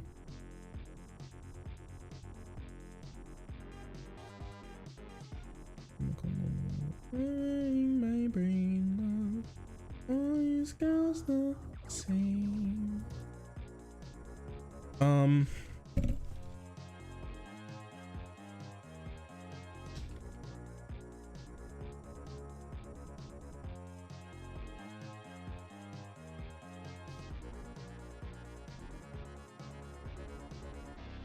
We don't have Panera up here. Yo, you're missing out. Their bagels are really great. Where I live, they're actually literally the only place where you can get bagels. Oh my lord.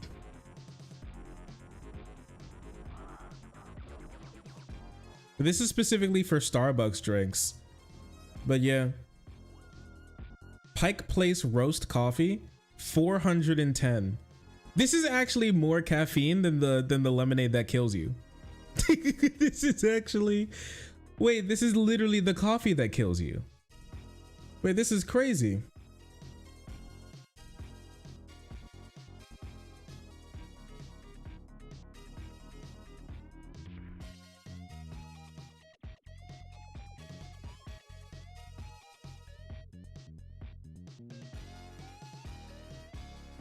in Venti. Isn't Venti their biggest? But also like this is in comparison to the 30 ounce here. The Venti is 20 ounces. That would be this one, which would be half the, almost little over half the caffeine. Well, actually, yeah, no, a lot. Well, just like 2/3 the caffeine of the Starbucks coffee, and the 30 ounce here is still less coffee than the 20 ounce. 30 ounces of the lemonade that kills you is still less caffeine than the 20 ounce Starbucks Pike Place coffee that kills you. That's trash coffee anyways. That could be true.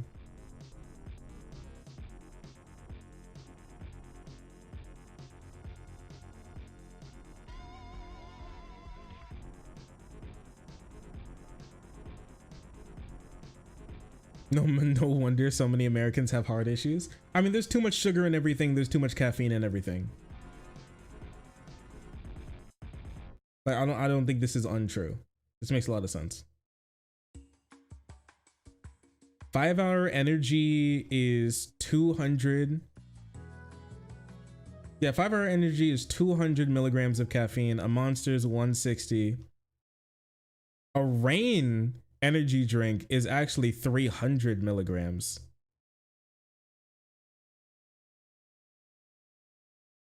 Bang is actually 300. Ghost is 200. I don't know. I agree with like pushing them to put more labels on it and everything, but I don't know, man. At the end of the day, I feel like at some point, if you're like, I don't know, if you have health problems and you know that drinking too much of a certain chemical is gonna fuck your ass up, and then on the label it goes, you're like, this is a lot of caffeine, and you go, boy howdy, I can't wait to drink that caffeine. I don't know, man. You gotta be like, no. At some point, Bang will literally kill you. The Bang that kills you.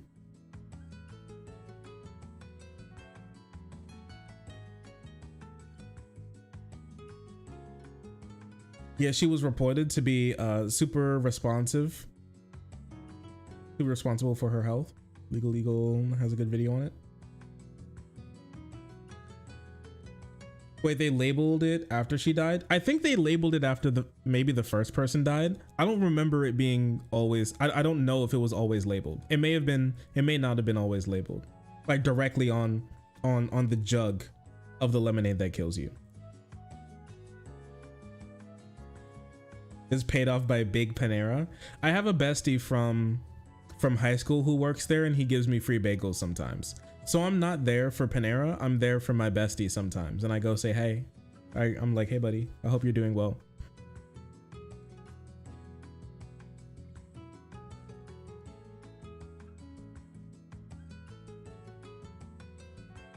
I used to drink Bang at work and it would make me shake. What do you guys think?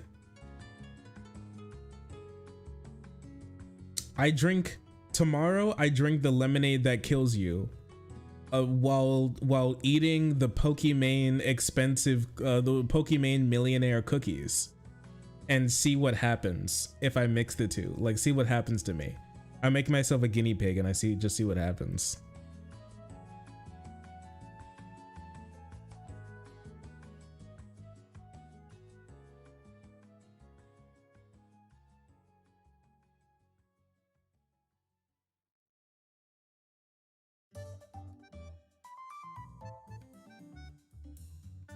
Going to see the Grandma Annihilator. I'll get taken with Delta 8. Let's get wild. Maybe if I do all of that at the same time, I can cook up my own Adderall in my own body. My body will like metabolize it as like as like basically the same chemical that's in Adderall, and hopefully it'll help me work better.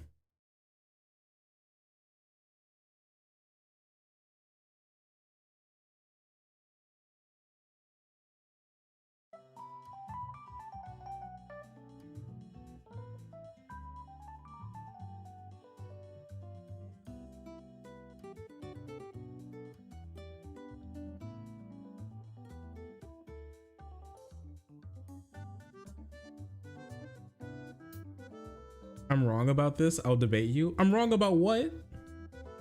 The lemonade that kills you? I just think that they should have, I don't think it should be illegal to sell the lemonade that kills you. I just think that it should have proper labels so people will understand exactly what they're getting.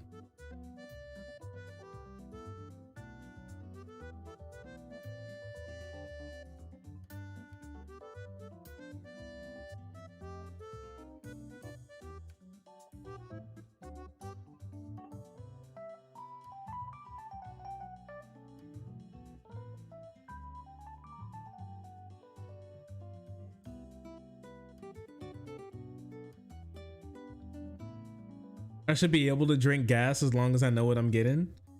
I'm gonna be so honest with you right now, and I'm not sure if this makes me a bad person, but if I'm like working at a gas station and I see some guy take the nozzle and pour it into a cup and then pour it into like an empty McDonald's cup and then put it back and then close the lid and then take a sip and get in his car, my ass is not running out there to tell him that he shouldn't be doing that. Like, that's a grown ass man. He's trying to kill himself. And honestly, who am I to get in the way? I'm so. Maybe he knows something that I don't. Maybe I don't know. Maybe at that point he should know he shouldn't be doing that. And if he's doing it, I'm not even sure if I can stop him.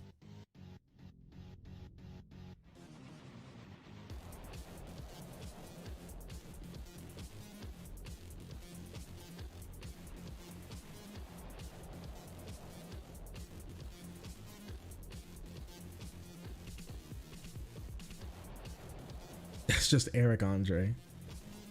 Is this your libertarian arc, Shark? I think that, I mean, like, it seems, my thing is that it just seems, the problem is that it tastes really good and it's on the higher end of caffeines that's on the market today, but not actually technically the highest concentration of caffeine. There are like a decent amount of coffees out there that have a higher caffeine content per ounce out there in similar quantities, and even less with more caffeine in it that I think should be properly labeled so people can look at that and make the decisions, right? But it's kind of like, I don't know, do you think the government should stop people from buying like fast foods because they're, I mean, technically a lot of people, a lot less people in this country would die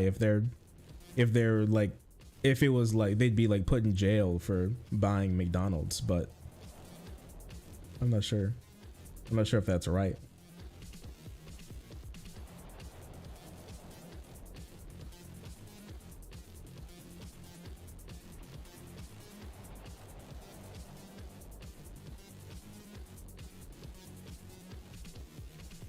I mean, cigarettes exist. I mean, cigarette bans are going through.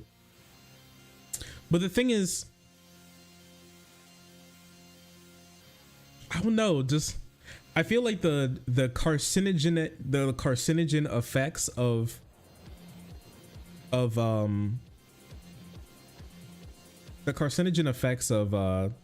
your average ciggy is probably more damaging to you.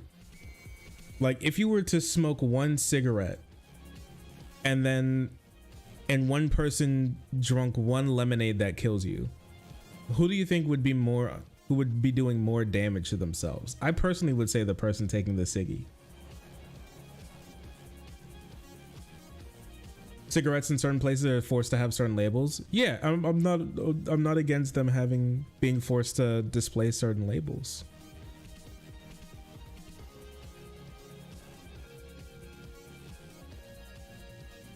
Nobody expects that much caffeine in lemonade. Well, that's why I think they should label it to tell them that there's a lot of caffeine in the lemonade.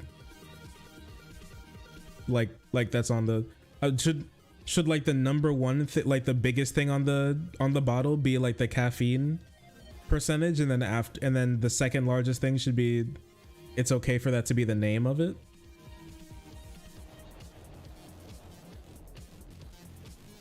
Because I don't think you're gonna miss the caffeine content in it walking into the store or like buying it, unless you're like actually literally legally blind.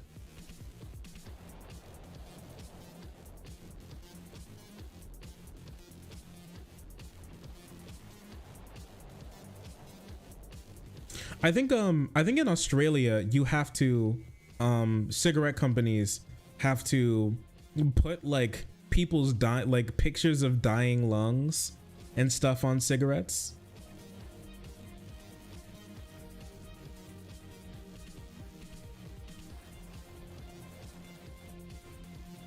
I don't know, maybe Panera should put the pictures of the people who were taken by the lemonade that kills you on the bottle.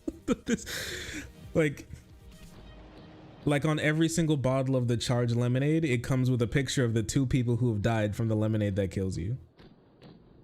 It's like this cup of charged lemonade in memory of, and it's the 2 people who were gatted.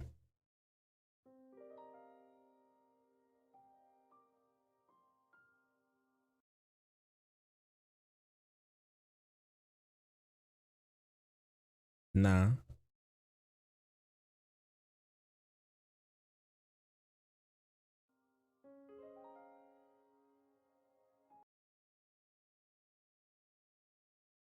Yeah, but like, wait a second.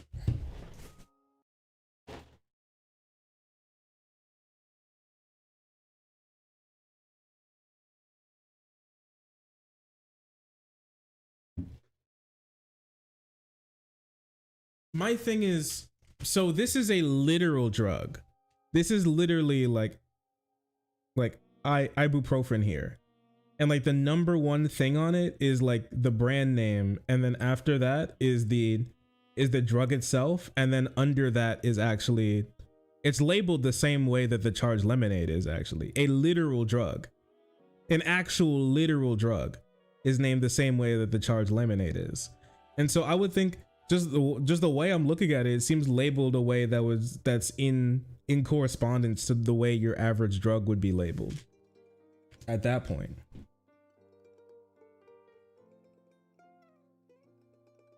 There's fine print on the back.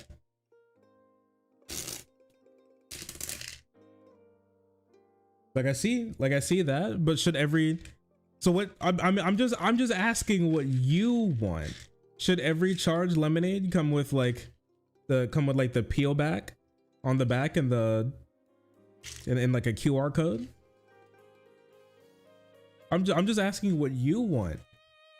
Because some people are like, there should be better labeling. There should be a better labeling. Okay, well, what do you want when it comes to better labeling? I'm just saying that I think the labeling, like, I'm fine with like there being better. I'm not like angry that some people want better labeling. That's fine. I don't care.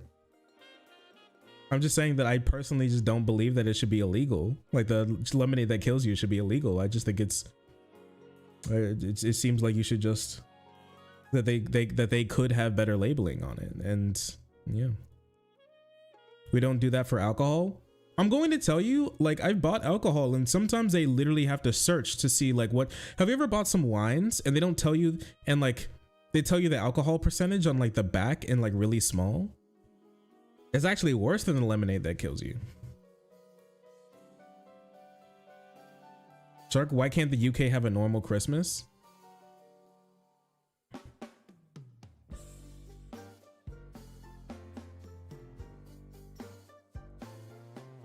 It should stand out in some way. Okay. Like it should, well, I mean, wouldn't, I personally think the big sign hanging off the jug that says charged lemonade, this lemonade has caffeine in it, would be enough. But if you're talking about it should be in like a different section or something, I mean, all right. Okay.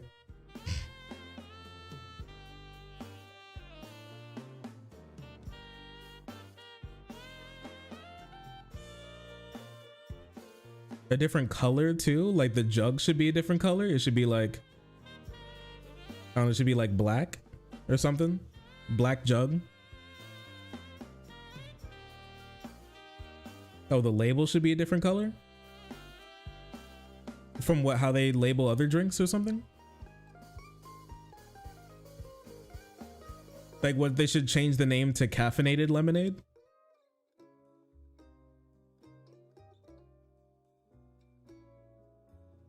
I don't know how else to explain it. Just looks like a regular drink. I mean, that's fine. Like, okay, sure. Be like, hey guys, change the way this looks so it doesn't look like a normal drink. Like, okay. Not sure exactly how, but sure. I mean, the big, for me, it would just seem like the big letters "charged lemonade" on it would be enough to make me think like there's something in this.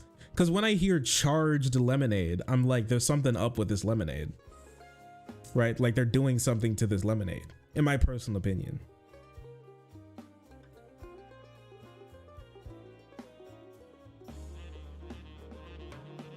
But like, I don't know, if you think it needs more, then sure, you know. I'm not against that.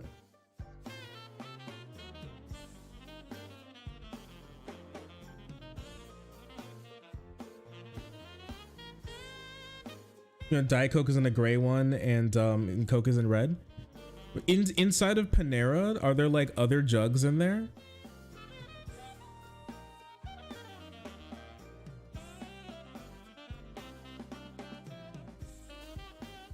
This sound like an edgy branding name?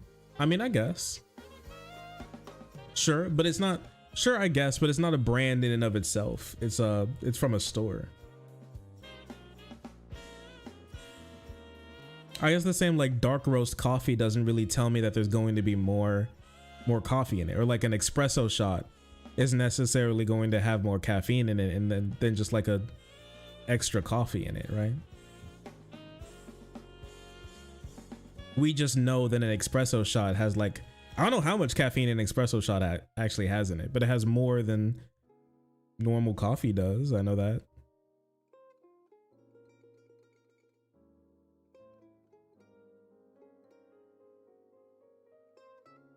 But yeah, I'm okay with them changing. Like I'm okay with people petitioning them to like change things up. You know, make it easier to make it easier for people to understand that the lemonade that kills you can be deadly. Sure, go ahead.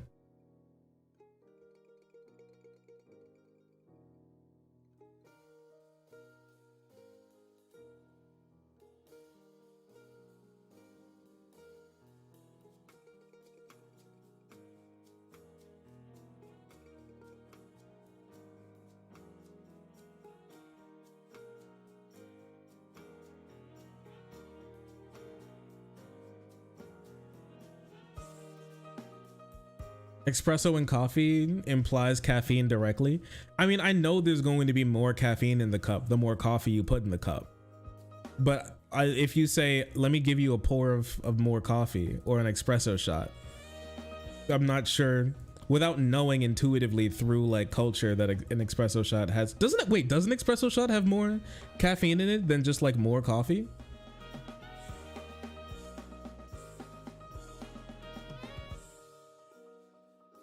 But anyways,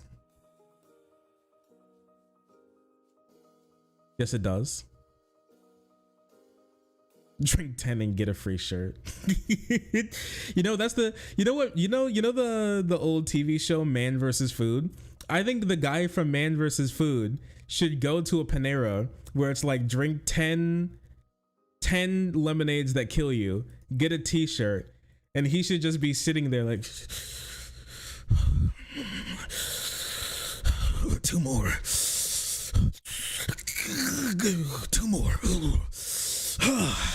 Oh, I can do it.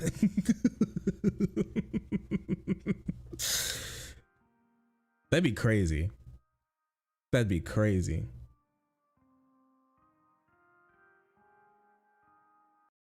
Two more.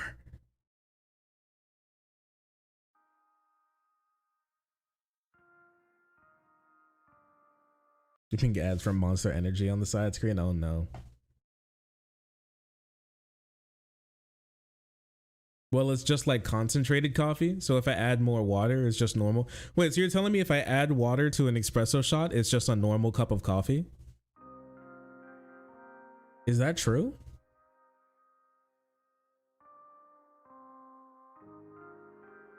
Basically? That's crazy.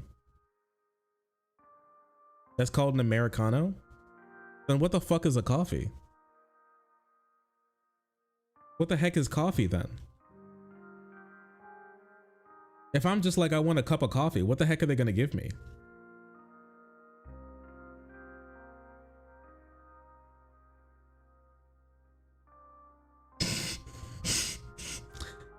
Coffee? What is that? Bean soup? Okay.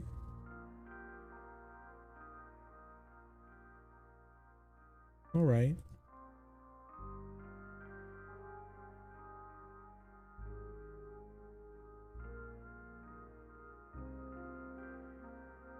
Cowboy coffee? Yeah, if I walk into a store and I'm like, hey man, can I get a coffee?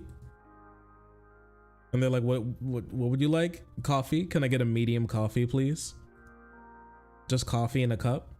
Like, what are they gonna do to me?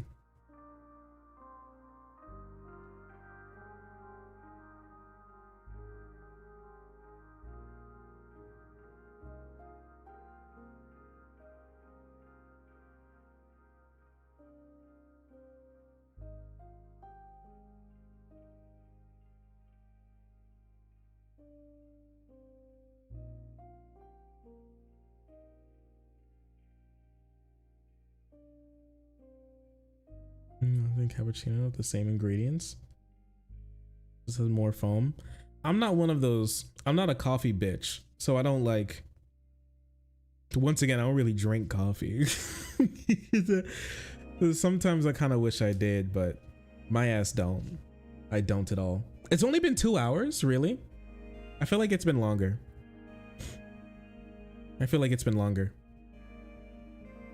Anyways, it's late. You guys want to play some Mario Kart?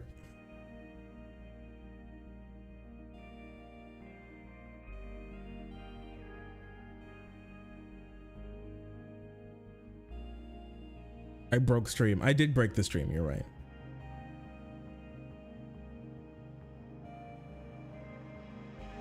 Can I challenge you? I'll probably lose. Challenge me to what? A Mario Kart? You want to Mario Kart against me? Is that what you want? Yeah? I don't know, okay. Sure.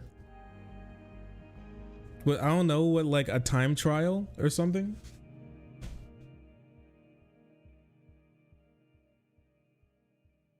Please and thank you. How would you even challenge me? How does that work? How would you fight me?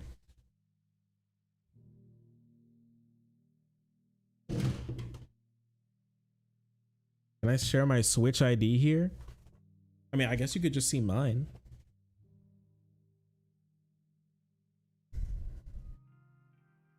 Wait, hasn't Shark been practicing some professional level Mario Kart tech recently? Ramp strats, fast glider, short, the hopping short, what's it called? Soft drifting, stuff like that. Yeah.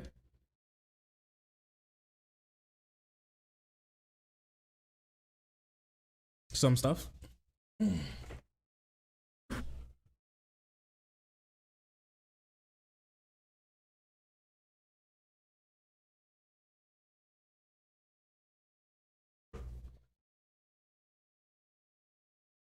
So yeah, a little bit. Here, let's see if this is gonna work. She works. What do fundamentalists mean by materialist? I've always associated materialism with opulence. I'm not sure exactly, because it could be more like a philosophical sense. It's a little loud. Yeah, I'm turning it down. I get it.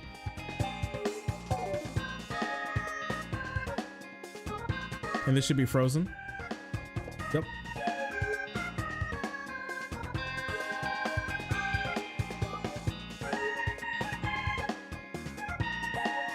So as you can see, I was doing some time trialing. I beat my last record and now have a 2:13 on Sunshine Airport.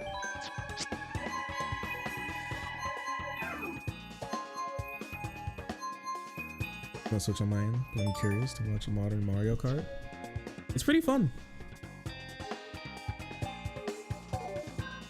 You've never done time trials? They're crazy.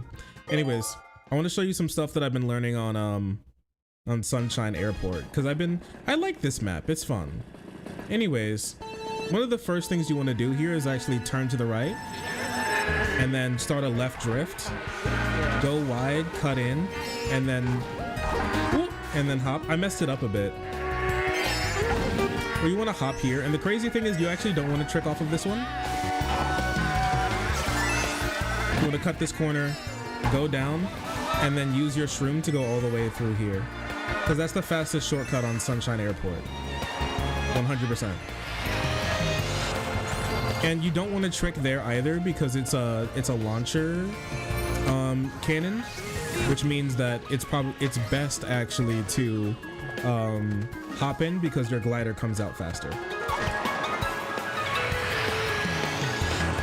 Let's see if I can trick off of that. I could have gone through the boxes, but I wasn't completely confident that I was going to be able to do that. So I'm gonna start a. Whoop. That was my fault. I was going to start like a right hop just in case I was too far over, but I didn't trust myself enough. I was actually fine, and I didn't need to do that. I went too wide here. I'm going to use my shroom anyways to be able to cut that corner. I accidentally hopped on the off-road, so the reason why I let go of my drift early was because I was going to lose it if I was in the off-road, so might as well get it and then hop over the off-road and get a little shortcut anyways. I'm not sure if I don't think that's optimal, but I can still do it anyways. You see, I'm behind my ghost, so. Ooh. I started the correct drift, but then I messed up. Oh, I was in the wrong place. We can restart though. Matt Core, thank you so much for the 100 bits. I really appreciate you. Thank you. Thank you.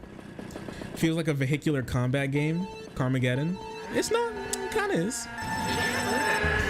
Not the right boost. Go out. Inside. Drift again. I messed that up. I was supposed to be able to get my a boost there, but I messed it up. You want to drift off of this and then go right through. Beautiful. That was actually done perfectly. Get another one done. I'm gonna hop again to make sure that I actually line up well. One thing that you can do if you feel like you're going to be hitting a wall or something is actually hop. Hopping can help you realign yourself in a way to where because you actually turn faster by hopping. Ooh, I completely messed that one up. But it was a good first. The beginning part of the first lap is actually better. I play with other people the NPCs give me. I'm so bad at drifting. Oh, this can be a pretty decent map to learn how to drift on. Drifting is actually one of the most important things you can do in this game. Oh, I got it. I was supposed to hop there to stop myself from hitting the wall, but I haven't practiced this in a couple days, so. Ooh, and I messed that up too. You're supposed to drift off of that ramp to be able to get. See? I was able to line myself up there because I was going the opposite direction. You can turn faster when hopping. I think the best thing you can do is just learn how to soft drift, honestly. So soft drifting is basically the technique of, I want to get on this side because it's a left-hand turn, so I want to cut this as tight as possible. I could go through, but I'm going to take this easier way. Oh, basically soft drifting is, there you go. Mess it up a bit. Is where instead of if you want to drift right, instead of putting your joystick completely to the right, you just kind of do, oh, that was actually perfect. That was actually exactly how it's supposed to look. You put the joystick kind of like 30 degrees above and below, kind of like if you're looking at a clock, kind of like between 2 and 4, as opposed to like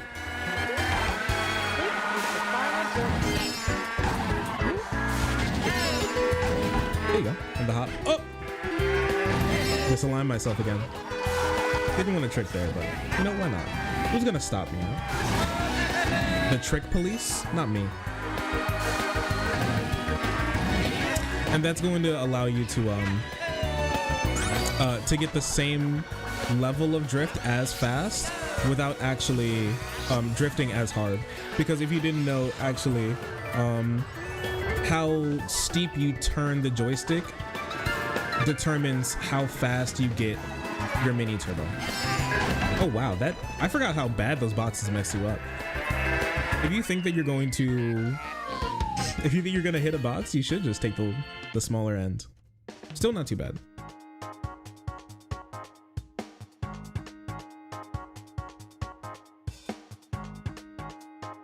Get the analogy? Yeah, you got it. When I teach my students the point, I point to that big mouth Kirby game, Forgotten Land, to say, "Yo, look at this new mechanic." When it's really just Kirby again, or Mario Odyssey, which is just Kirby again, or Tears of the Kingdom, which I agree with Vosh, is just expansion of Breath of the Wild. Yeah, but it's cool and I like it. Saying you don't think you have to make a new mechanic to have a good game. Nintendo used to be the king, and they have stopped. I don't know. I like the anti-gravity in this game. I know the gimmick is anti-gravity and it's become less and less of a point to it as the game has gotten, you know, bigger in scope with the booster pack and everything. But I will still say that I really like the anti-gravity, and the tracks that take the tracks that use anti-gravity the most are the ones that almost always stick out the most to people, and to me especially. Like, the anti-gravity is great. It's great.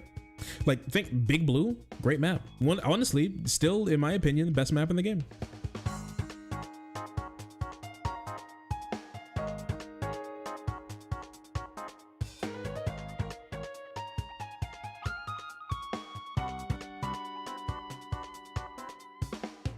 Medieval peasants got 8 weeks to half a year of vacation time. Yeah, but isn't that because like the growing season for like wheat isn't happening? So they just, it's like being a teacher, you know? There's just nothing, the kids are out of school, there's nothing to teach. The wheat ain't gonna grow if you put it in the ground. But yeah, I feel you. We should have more time off. That'd be cool. And religious reasons, that's true. That's pretty badass. Speaking of Big Blue, I need to learn the shortcuts on Big Blue, because Big Blue has crazy shortcuts. Have you guys seen the shortcuts on Big Blue? Like, some of this stuff is absolutely wild. It's absolutely nutty, some of the things that people are doing on that map. Here, wait a second.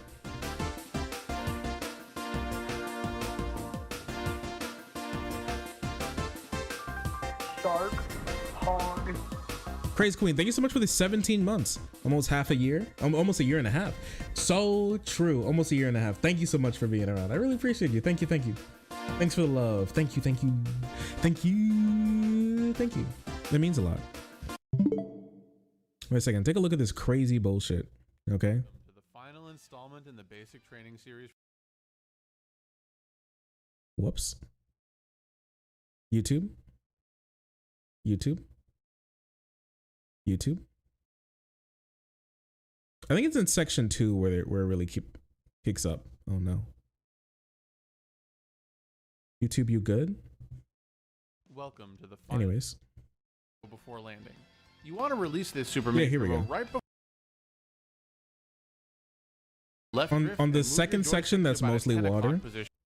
You want to start a left drift and then drift off the entire thing, and then you float all the way over here to be able to hop here, and then you could hop I've seen people hop again this one and hop that one too, but I'm not sure if that's optimal, because you usually want to stay in the water because it's the fastest route on Big Blue, and you don't want to. This is another fast parachute, well, fast glider thing where you don't want to trick and you actually just want to jump, because you get your glider faster, and you only get a speed boost once your glider comes out. Section 3, you're vibing, but then here's this one. There's this one too, where we can jump like a whole section. Again, you want to jump off the purple path and then onto the green path, and then you jump off the green path and then you just glide onto the purple path. A 7 or 8 o'clock position so that we can charge a super mini turbo while staying in midair long enough to clear the railing. Yeah. Don't make no sense. Yeah, so that's what goes on in Big Blue. And the reason for why you can do that is because the the anti-gravity physics on this map specifically allow you to do that. You can't do this in the normal game. And on 200cc, you can do something even crazier, which is jump over, I think, like this entire section. YouTube, you good? Yeah, here we go. So yeah, they do this. The entire thing. Yep. And then they start going. It wasn't very clean, but yeah. Absolutely nutty. So yeah, Big Blue's kind of broken. You can't do that on 150. you can't do that on 150. This is, without a doubt, the biggest shortcut in Mario Kart 8 Deluxe, and it belongs to Big Blue on 200cc. You can approach this shortcut in a variety of ways, but what's most important is that you drift off the track here, yeah, here you go. Here it is. And wait for it, land here. You can also take this shortcut by drifting off the bottom path, and while it is faster, it is way too challenging to be doing online when the races are like a minute long. Hell, you can even pull the shortcut off on 150cc, but it is also way too challenging and barely saves any time, so it's not worth going for online. But if you can pull it off and actually land on the track, not fall off after, you're nothing short of a legend. However, when it comes to 200cc, you need to perform this shortcut every time you play this track. Otherwise, you will likely lose the race. If you want to get better at Mario... Yeah, so yeah. So that's Big Blue.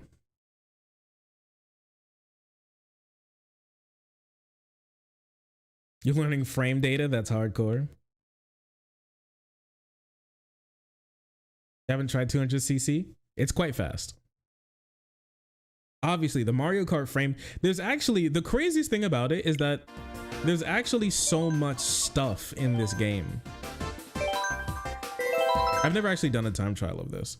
There's so much stuff in this game. There's way more stuff in this game than I was actually expecting. I guess that's what drew me in, that there was just so much. Oh no. Oh, I didn't burn. I didn't get the boost though either. I'm gonna restart. I want to get a good boost actually.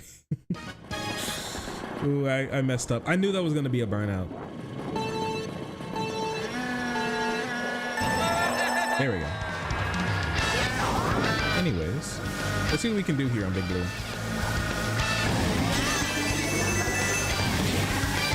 One of my favorite maps, still. I forget which section's the fastest. I think it's this one. Yeah, I think that's faster. And tricking there is probably faster too. I just haven't played this map in so long. Getting some practice would be good. Because I want to play whenever it comes up. Whenever I get the opportunity to.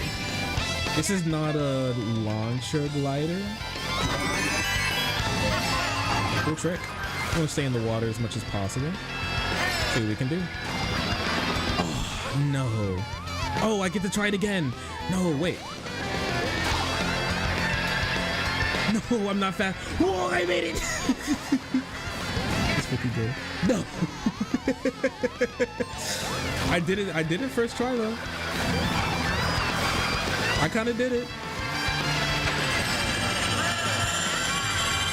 I kind of did it though. You can't say I didn't do it. Oh, already in the final lap. Big Blue is so quick. I think I want to go on the sides there to trick. I'm out of coins too. I also, some of you may be noticing. Oh no, I want to go on the green path, didn't I? No. I'm in. I'm so in.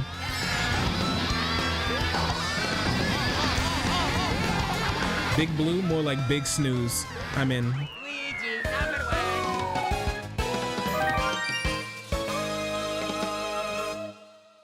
This track reminds me of F-Zero. That's crazy because some people even say that this is an F-Zero track. There have been rumors that this is an F-Zero track.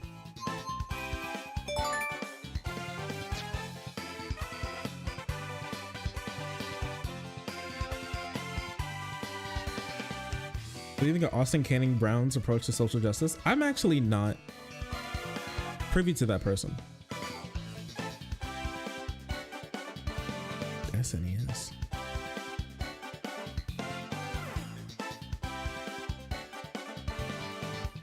You guys think we should play some matches?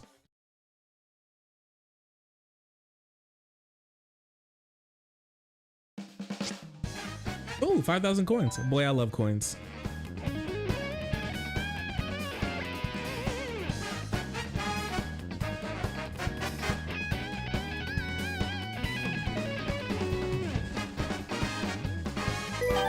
Oh, whoops. I didn't want to go single player.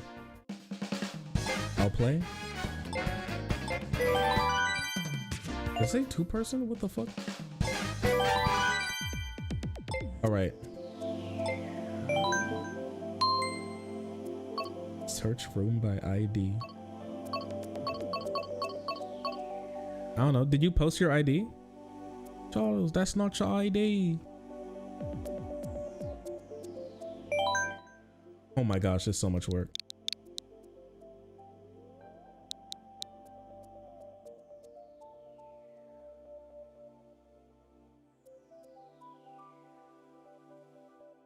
Do I need to make an ID? I think you can. I can create a room. Sure, go ahead. You in high school? Nah. Used to be. I was at one point.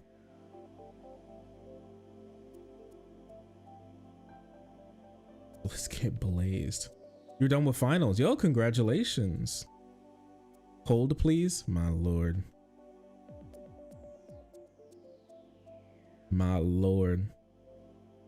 Let's see if some of my my practice is paid off. Not switch friends with Shark. I could put my friend code out there. I guess I could. Shark. Oh, I saw something. Rez, my Rez, who's been with me for literally forever, honestly. Thank you, Rez, for the 37 months. I feel like the months just keep ticking away, huh? I'm glad to have you. Thank you so much. I need the friend code. Oh, you want to play? Here, I don't know. I guess you all can. I mean, the code is right there for you to join the room. I guess if you want to join the room, I'll hop in.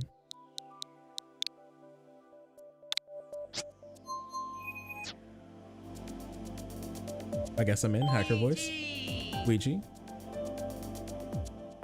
Oh, whoops.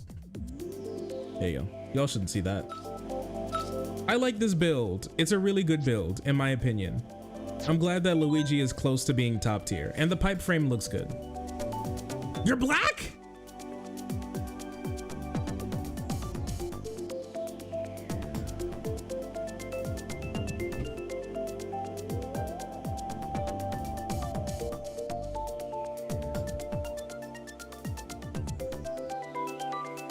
I guess it makes sense that your name is Ebony Bunny.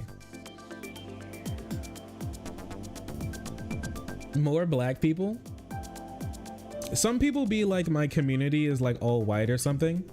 I've come to the realization that I have like a lot of black people in my community. Just they're not the type of black. They're just chilling. But your name is literally Ebony Bunny. I just haven't put 2 and 2 together. A lot of black people in the community are low-key black.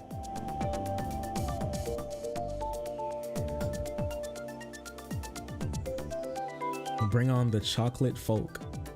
Well, I guess if you want to join, you can join. The code name is H33NP. I guess if you want to play. Yippee! Low-key black. Yeah, sure. I guess if you can join, if you want to load up your Switch, but they can join anytime. You can start the room. It'll be my first game in a while. Yeah, you good? You got the booster pack or no? I'll hop on for a bit. All right. Editors had it hopping on. You don't have the game, really? Cross, you should pick it up sometime. It should be cheap. I'd say pick it up from, if you don't want to pick it up online because the Nintendo store price gouges the heck out of you, I would say pick it up secondhand physically. It's probably like $20 somewhere. Somebody's probably selling it on Facebook Marketplace for $20.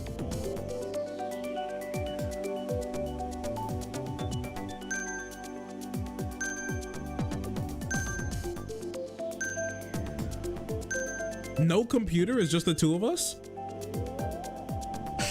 All right.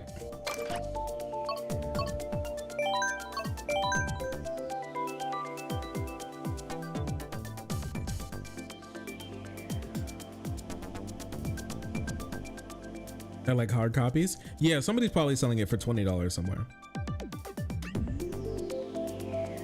I didn't mean that. Rip. Well, it is just 4 races, so. Come on, daddy needs a new pair of shoes. Let's go. Yeah, she wants to 1v1 me. It's crazy. Straight up, like, I want to 1v1 the streamer. Toadette on the Ink Striker. What wheels are those? Not even sure what wheels those are. Anyways, you guys ready for a nice fun race? That's fun and chill. I'm gonna be holding this. Let's go wide for coins. I'm gonna go wide for coins here too. We're gonna hold this.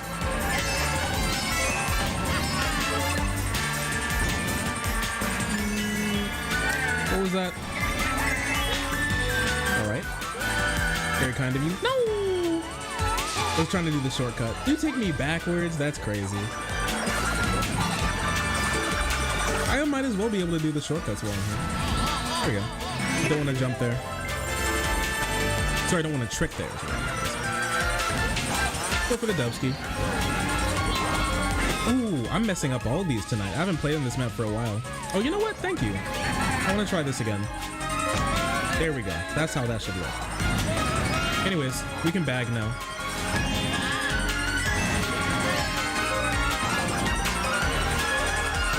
So give me a shock or something. Let's burn these and see what we can get. Well, let's chain, actually. Throw these.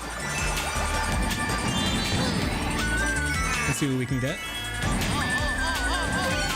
Pick up the dubski. Give me a red shell. Oh, nice. Thank you. Exactly what I asked for. That was actually kind of dangerous. I shouldn't have done that. Oh, you got me. What a good bomb.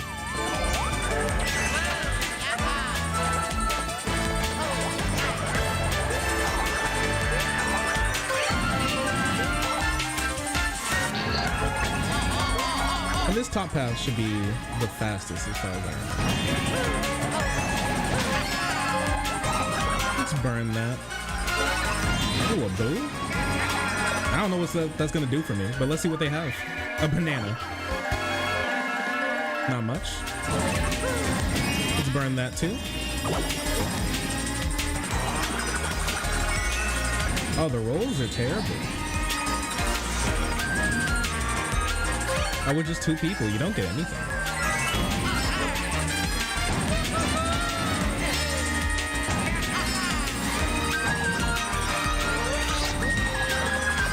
Well, let's see what we can do. I'll hold this for a second. Race isn't going well? Oh, I'm like trying shortcuts and stuff. I'm chilling. See what we can do. Ooh, a green and a bomb?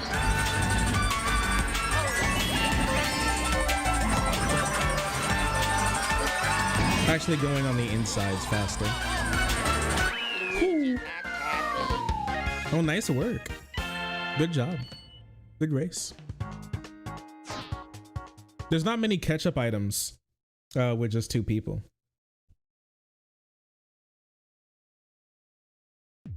If only there was a Geno cameo, that'd be cool. Cool, DK Mountain. No! Did you try to blow me up at the end? I did. It was funny. What'd you do? What'd you... The one and done. I launched an ICBM.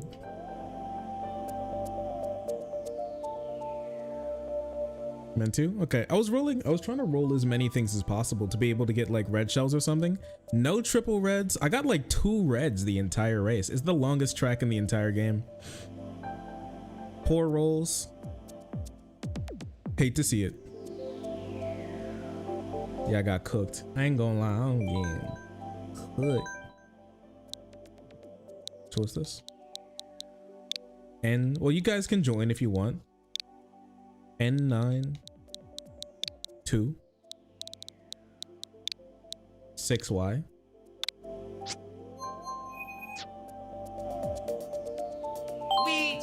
Number 1.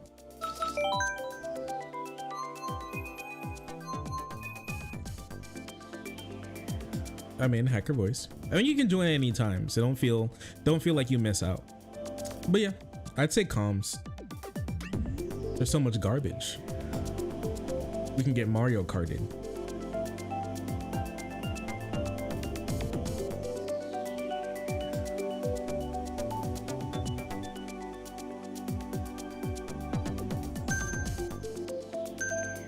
No teams, normal items, normal comm, all vehicles, 4 races. They're calling their shots. Random every time.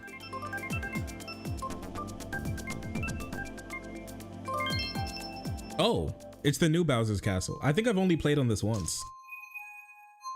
Oh no, we got a King Boo in here. Lord save me.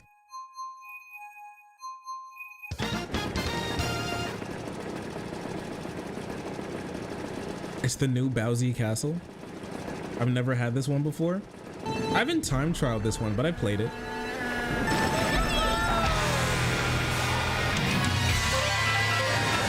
It's nothing crazy. I'm not gonna reroll. I was thinking about rerolling. There's actually no need. Full chaining. Oh, there you go. Get the dubski while we have the opportunity to. Oh, I was looking for the top path. I'm gonna hold this just in case a boo comes. No need to go crazy. We can be a little bit frugal here. Ooh, I think I could have tricked off that thwomp there. I've seen in speed runs or like in the like world records that they're able to trick off those thwomps. So maybe I'll give it a try. Let's trap that double box there. See if we get any better. We'll just hold this for a sec. We're doing well. No need to get crazy. Ooh, can't take the ramp though. Need practice doing that.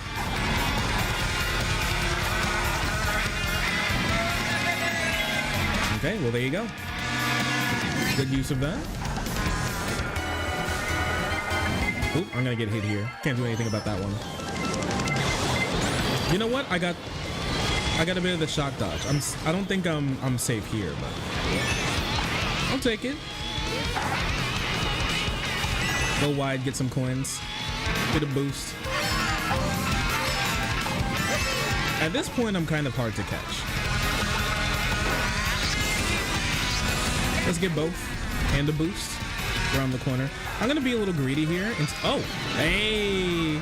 Remember how I was talking about keep your stuff just in case a boo comes? Ooh, a ground shroom would have tasted so good. I got enough protection. I think I'll be fine. Let's see if we can trick off this thing. Oh, couldn't trick. I'm in. Hacker man. So Mario Kart GBA stage? It is. It do be indeed.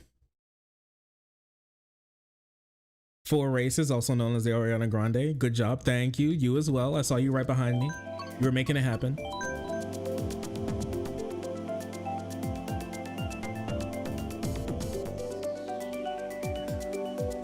Only a master of Latina, black, white, Japanese. Only a master of all the 4 races could bring together the pop world. But when they needed her the most, she vanished.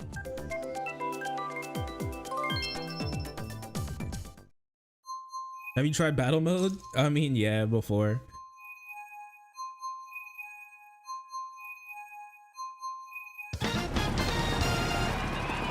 A true banger tweet.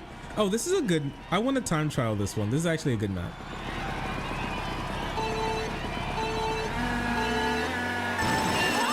I'm gonna go wide for coins first. Coin.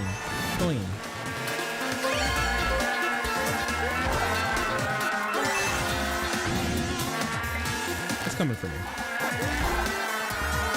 Only a coino. I'm gonna re-roll here and chain, see what we can do. Banana. I'll hold it. What's the worst that can happen to me? You know what? Let's get greedy. No. It's too greedy. That's why you shouldn't get greedy, kids. That's why you shouldn't get greedy, kids. Drift. Drift. I can do what I can here. Get my speed back. I don't think I can snake with this build. I have like a decent mini turbo, but I don't think I have mini turbo enough to like snake really. All I can do is really hug these corners. I'm trying to get my good boost. Ooh, a ground shroom? Tastes delicious. Ooh, a horn? Perfect. Oh, perfect. Okay, well, there you go. Great use of the horn. Thank you, horn. Very cool. Anyways, I'm in hacker voice. We're getting a good lead here, thankfully. I'm trying to take these corners as sharply as I can. I don't need to go wide anymore. So let's not go wide. I'm gonna get a yellow here. Thank you. Oh no. Anything? Nope. Should be fine. Ooh, the wiggler? Oh, I got it. Okay. I've never actually done that before. I've never defended myself with a red shell with a bomb. On 150cc, you actually can't trail. Usually you can't trail a bomb and have a shell hit it and be okay. And so what you want to do is actually drop it while you're moving, and that should be able to hit the shell behind you without actually catching you in the blast. On 200cc, you can just safely trail a bomb as long as you're up to at least, you know, as long as you're up to speed. But on 150cc, there's only rare occasions when you can actually do it. So you want to drop it if you have the opportunity to. The Wiggler? Have you seen people do like Wiggler character on the Wild Wiggler? You know what? I haven't played Los Angeles Labs really. Guess what? You can see me now. Run. Oh no. Man, your skills are really showing. Oh well, I mean, thank you. I'm not like a great player or anything. You're not going as fast as you was like. Practice your soft drifting. I can help you go faster. Actual Los Angeles? Yeah, we're actually literally in Los Angeles. So if you're from Los Angeles, you'll get to see some of the great the great things in Los Angeles. There's even a section of this map on the third lap where you go by a homeless encampment that's full of human feces. It's really cool. Oh. Whoops. I haven't played, like, as you can see, I haven't really played this one. There's a shortcut you can do here, but you have the risk of hitting a crab right up here.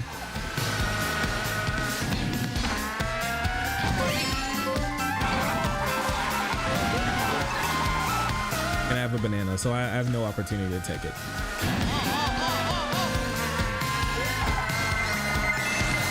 Thank you. Very cool. I was hoping for yellow sparks there, but unfortunately I'm not as good as my drifting as I would like to believe I am tonight. There we go. There we go. Purple sparks.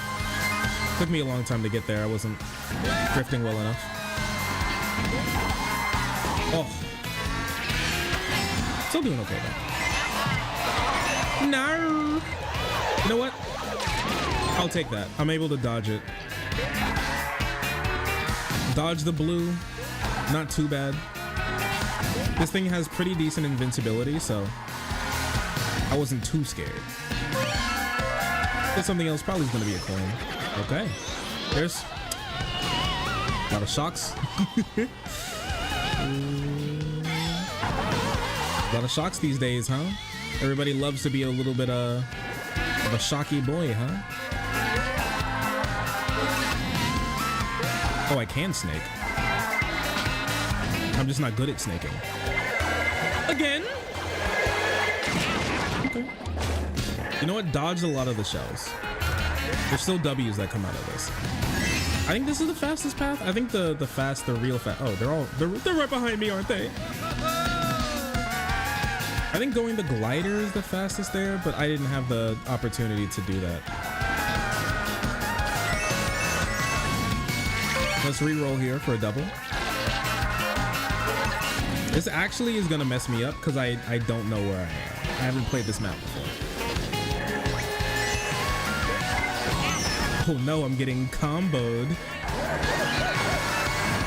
Bro, get out of my way. I'm being grinded up against this monkey. Oof, a fourth? Yikes. Got Mario Karted at the very end. Hate to see it. Nice work. Good job with the first. California Hassan cameo. Ron DeSantis warned me of this. So true.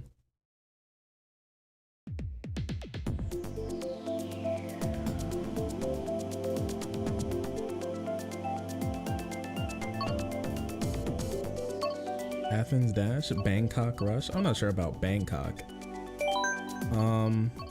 Yoshi's Island is always great. Peach Garden. What is this? Peach Gardens? Is that what that is? Oh my gosh, their map is always getting selected.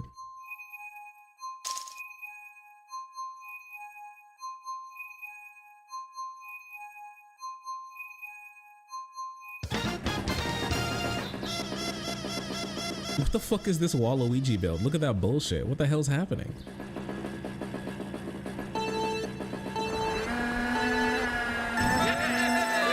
Nice.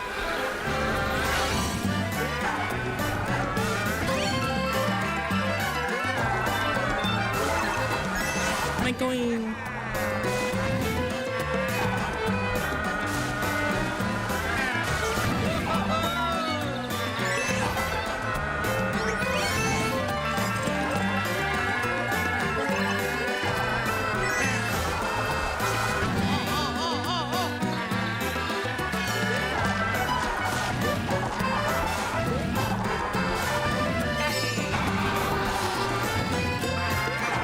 Thought I could get that one. Oh, really? Had to let go of that drift a little early, unfortunately. Oh, I was gonna start trapping. That's okay. Pick up this. Is gonna be a coin. Nothing we can really do about it.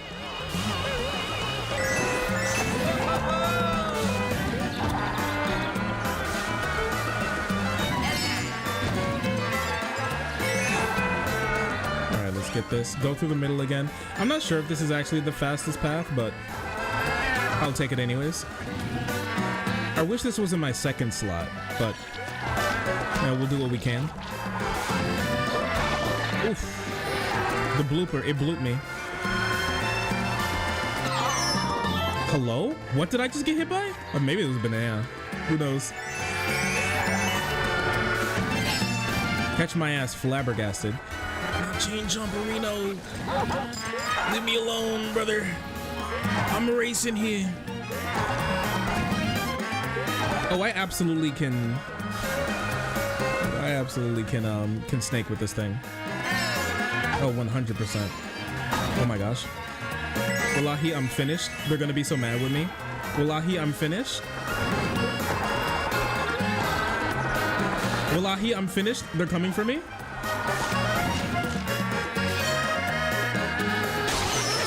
Wallahi, I'm finished. They're coming. Oh, give a high five to me. Thank you. Hey, babe.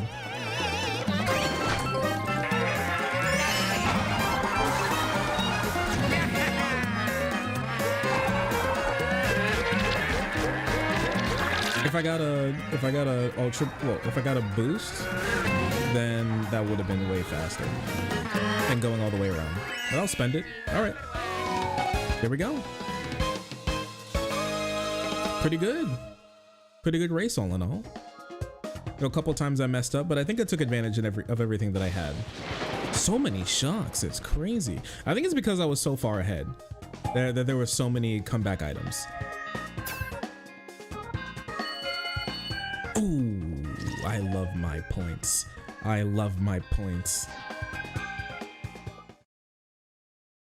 Should have gone into Peach's ass. You're right.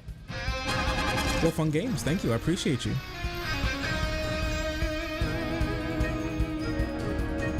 Second place until the end. Stupid bomb. You gotta be careful of it. Gotta be careful of those guys. It's a dangerous place to be. Dangerous place to be. Well, I mean, on Los Angeles, I was first until the very end. Then I got hit with a blue shell and a bunch more. So I feel you. Appreciate the game. Yeah, you too. Thank you. Appreciate it. Thank you. Thank you. Work day tomorrow? Yep. Me too. Don't we all? Don't we all? Honestly, JJK leaks are tonight, aren't they? Okay, let's take a look at what's going on Mia's posts. Mia.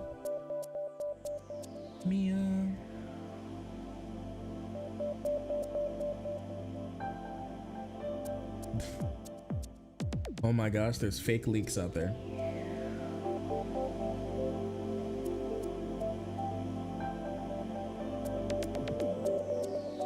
Good night. Yeah, thanks so much. It's fun. Shy Guy on the beach. Yeah, there's a lot of cute things out there. It's nice.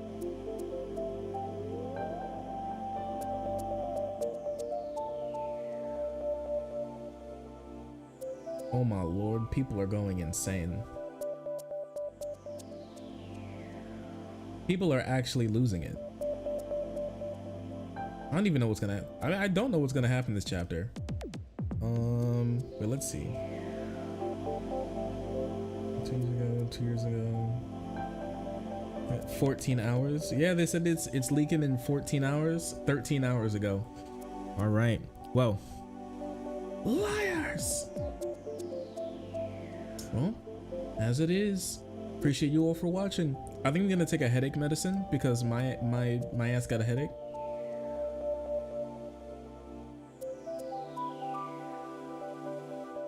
My ass got a headache, so I'm gonna scram skedaddle. Thank you all for watching. I really appreciate you all. Thank you so much for the support as well. It's been incredibly nice. And let's play some more tomorrow. Let's what should we do, huh? What should we do? We have some topics to talk about. I want to talk about Grok a little bit. I've been doing some research into Grok.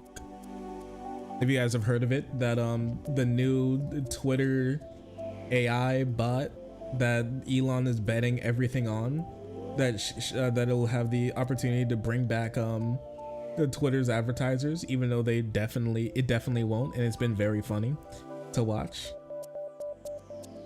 So yeah, the woke ass AI bot. Yeah, but there's some things under the surface about it that I don't think people have talked about yet, that I want to talk on a little bit, because the whole thing is just incredibly silly.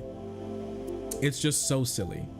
Like, the main reason for why Elon thinks that Grok is going to go far is because it's like an AI bot, but silly. It gives silly answers that are also, it's supposed to give funny answers that are also truthful. He's trying to build a comedian bot. He's trying, I'm not joking to you. He wants to build a comedian bot. And so that's why it like types like that, because he wants it to be as funny as possible while also giving you the real news. It's supposed to be wacky, but we can look into that a little bit tomorrow. Yeah, the sarcasm bot. But yeah, I appreciate you all. Thank you so much for watching. I'm gonna take a headache medicine and turn these lights off, because good golly, is it bright. But see you later. I love you all. Have a good night, and I hope to have you back for another meme stream. See you later.